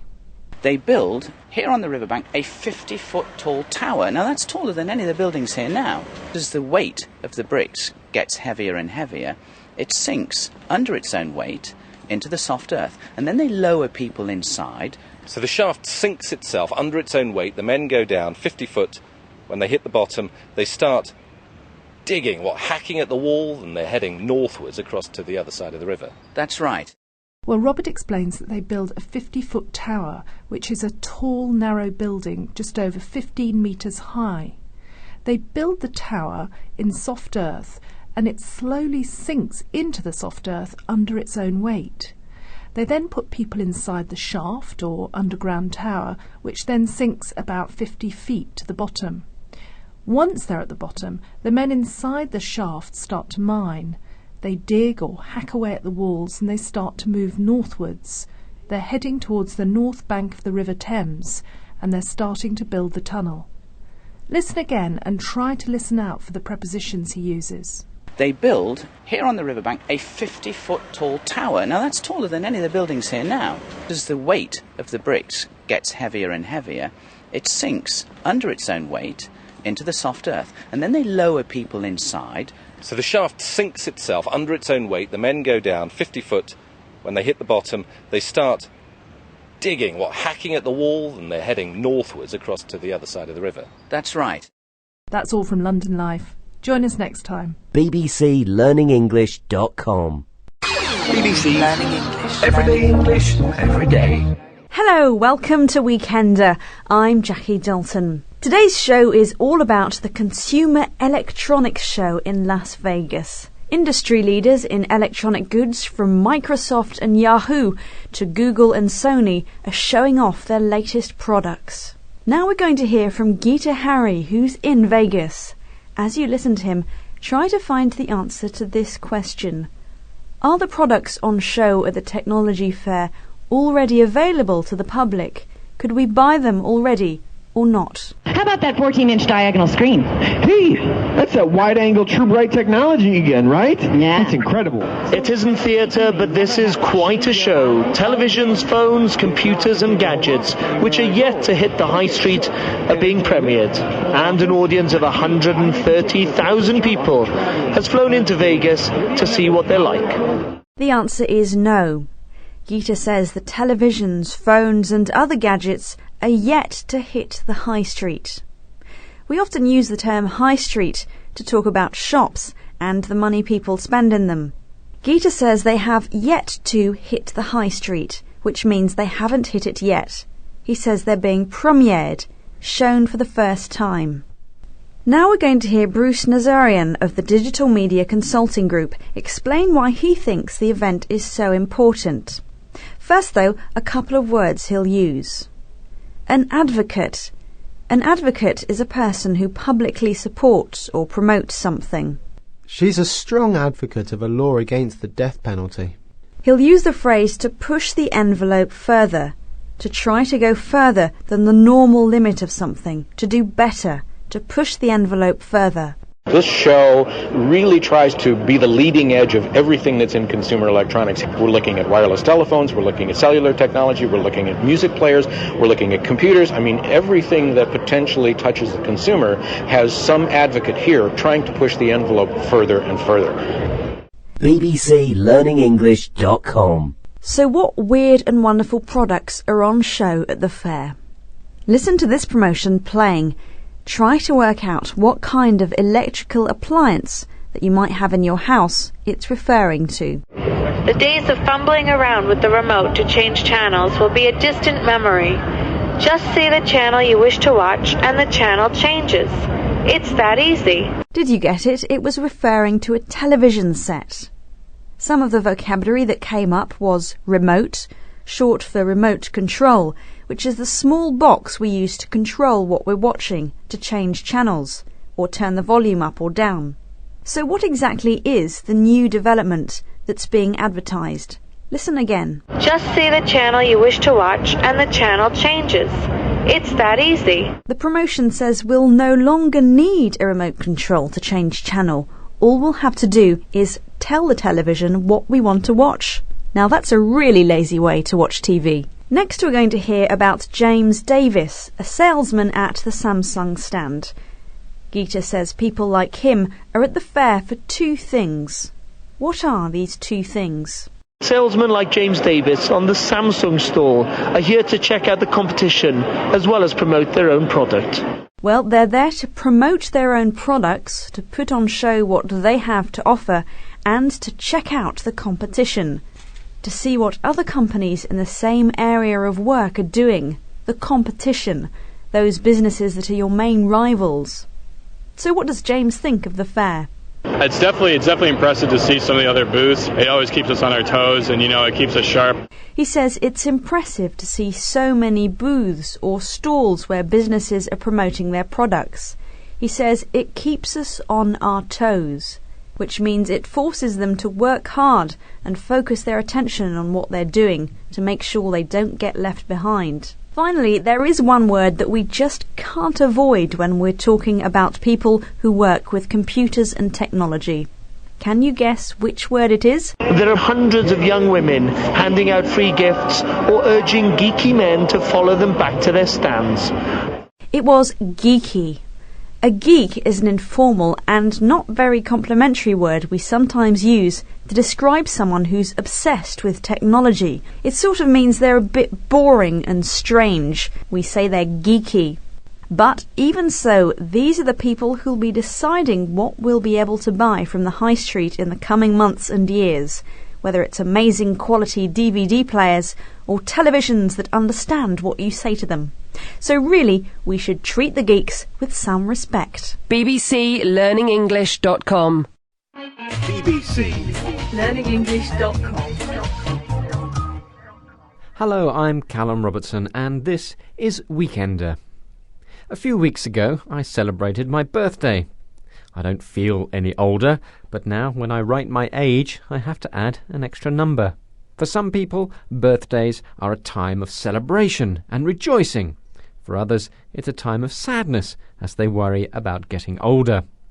Birthdays cause a lot of different emotions, but for most of us, it only happens once a year. However, in Britain, the Queen celebrates 2 birthdays each year. The first is her actual birthday on the 21st of April, but she also celebrates an official birthday on either the 1st or the 2nd, and sometimes the 3rd Saturday in June. This year's official birthday was celebrated on the 17th of June.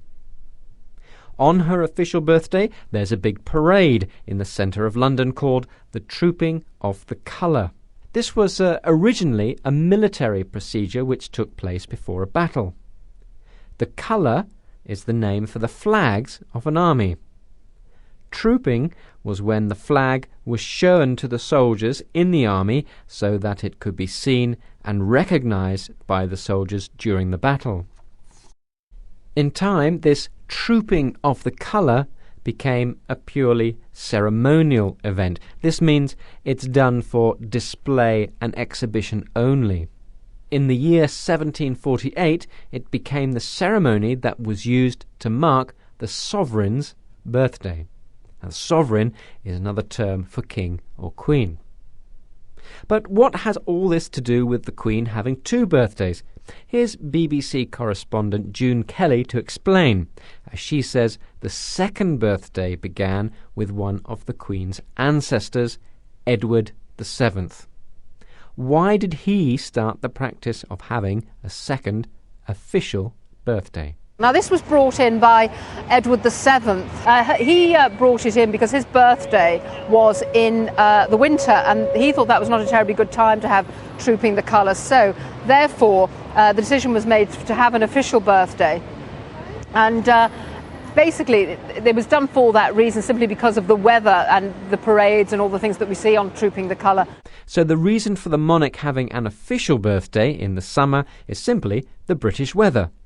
The trooping of the colour is a colourful and spectacular ceremony which is best appreciated in the good weather of the summer. Because Edward VII's birthday was in winter, he decided there should be an official birthday in the summer. Listen again. Now, this was brought in by Edward VII. He brought it in because his birthday was in the winter, and he thought that was not a terribly good time to have trooping the colours. So, therefore, the decision was made to have an official birthday. And basically, it was done for that reason, simply because of the weather and the parades and all the things that we see on trooping the colour. bbclearningenglish.com. Edward VII died in 1910, so what happened after that? June Kelly now talks about his successors, the people who followed after him as monarch, which is another word for king or queen. She also uses a very formal expression to say that something finished or wasn't done for a while. It fell into abeyance. Fell into abeyance. Here's June Kelly again talking about the practice of the monarch having an official birthday in the summer. It then sort of fell into abeyance because his successors then had birthdays in the summer, so it was all right to have trooping the colour then. But the Queen's father, George VI, reinstated it because he too was a winter baby, and the Queen has followed that tradition. After the death of Edward VII, the practice fell into abeyance. It didn't happen because the monarchs had their actual birthdays in the summer. The Queen's father, George VI, started it again, or reinstated it, as June says. Since then, the Queen has followed this tradition. Listen again. It then sort of fell into abeyance because his successors then had birthdays in the summer, so it was all right to have trooping the colour then. But the Queen's father, George VI, reinstated it because he too was a winter baby, and the Queen has followed that tradition. That's all from this edition of Weekender. BBC learningenglish.com. bbclearningenglish.com. Hello, I'm Jackie Dalton. You're listening to bbclearningenglish.com. Today, what's the point of humour?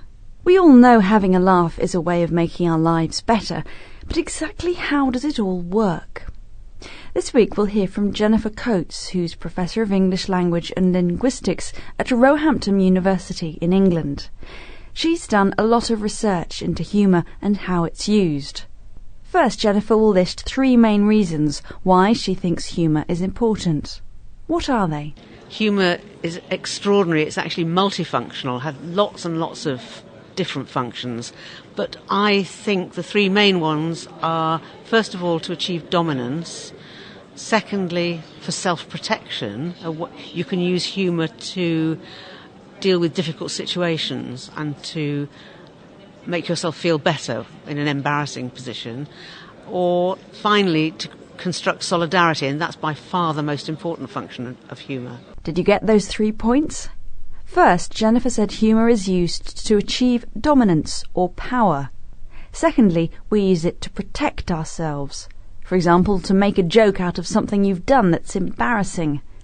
And thirdly, to construct solidarity, which means to bring people together in a nice way. But as we heard earlier, Jennifer also talked about something which is perhaps less positive: dominance. To get power over people. What exactly does Jennifer mean when she says people sometimes use humour to achieve dominance? What I mean by dominance is that a speaker can do something like, for example, tell a joke in the middle of a conversation in such a way that that topic is interrupted, and then the person who told the joke can choose where are we going next in the conversation. That's a very dominant move, not a very collaborative one at all. Or someone can do something silly and get to be the focus of attention by being the centre of humour. So, for example, a dominant boy in a classroom falls off his chair just at the key moment and breaks into a serious discussion where a girl in the class was saying something that the rest of the class should have been listening to, but he gets the attention back on him. So if you're using humour to achieve dominance, you might talk over someone using a joke or humorous comment so that you take the lead of the conversation. Jennifer used a nice phrase. She talked about getting the focus of attention. Or we can also say being the centre of attention.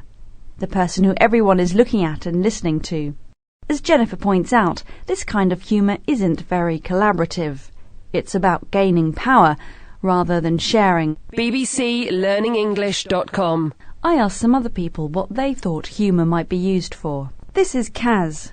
I think a lot of people use humour to break the ice, to diffuse tense situations, to maybe also kind of make fun of themselves, to make themselves more socially acceptable. Kaz said humour can be used to break the ice. When people have never met before or haven't seen each other for a long time, sometimes it feels a bit awkward and difficult at first. Breaking the ice means breaking down any sort of formal barriers that there might be between people, and helping everyone relax. He also said people might use humour to make fun of themselves, to laugh at themselves, so that they become more socially acceptable, so that people like them more. He also talked about diffusing or getting rid of tension. Do you know what tension is? Listen to Carrie and see if you can work it out. I think people use humour to relieve tension. So if they're in a situation where maybe they don't know other people and they want to relieve tension, or if there's an argument, some people make a joke to try and break up an argument. Tension is when people feel uncomfortable, maybe because they've had a disagreement or are a bit nervous. Let's recap on some of the vocabulary that's come up. To achieve dominance, self-protection, to construct solidarity, collaborative, to be the centre of attention, to break the ice, to make fun of, more socially acceptable. Tension. How do you use humour? Do you ever use it for self-protection to help you deal with an embarrassing situation? Is it part of your way of constructing solidarity with others?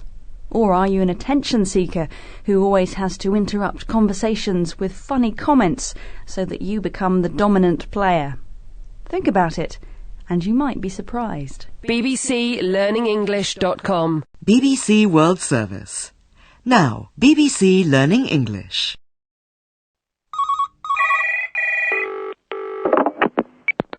Hello, my name's Katie Burton. I'm working in China, in Beijing, and some of my Chinese colleagues asked me about the phrase well and truly.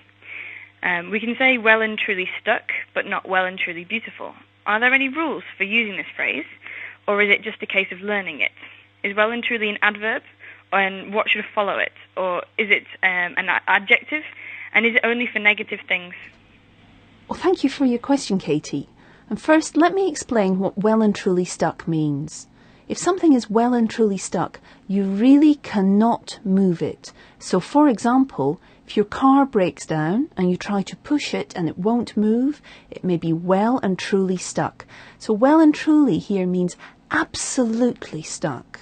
You can't move it. And really, when we say something is well and truly stuck, it shows that we're actually a little bit frustrated, or we really aren't very happy about the fact that we can't move it. So, for example, if I come home and I want to have a biscuit, and I look in the biscuit tin and there are none there, I can say, well, they're well and truly finished. However, well and truly is a very difficult phrase to use because it doesn't go with lots and lots of different adjectives. If you were to say the words well and truly to someone in Britain, they would imagine that the next word would be stuck. Well and truly is an adverbial phrase to describe the adjective stuck. And they just go together. There are no clear rules for why certain adverbs go with certain adjectives. They just do. So, for example, if you say to someone in Britain the adverb stunningly, the adjective they're most likely to think of is beautiful. These are what we call fixed phrases. They're phrases which just go together. They collocate, they go together. It's not just adverbs and adjectives which go together in this way. We often find nouns and nouns go together. So, for example, fish and chips. Or adjectives and nouns. For example, we can say heavy smoker, someone who smokes a lot. Or heavy drinker, someone who drinks a lot. But someone who eats a lot, no, it's not a heavy eater, it's a big eater. Basically, these phrases which go together form patterns. There are no real rules to learn. You just have to be able to work out what the patterns are. So how do you learn these phrases which go together? Well, the two best things you can do are to read and to listen. When you're reading a newspaper or a book, try to work out phrases that you see coming up more than once. If you see a phrase which goes together maybe 2 or 3 times, then you can think, I think those go together, I think those collocate.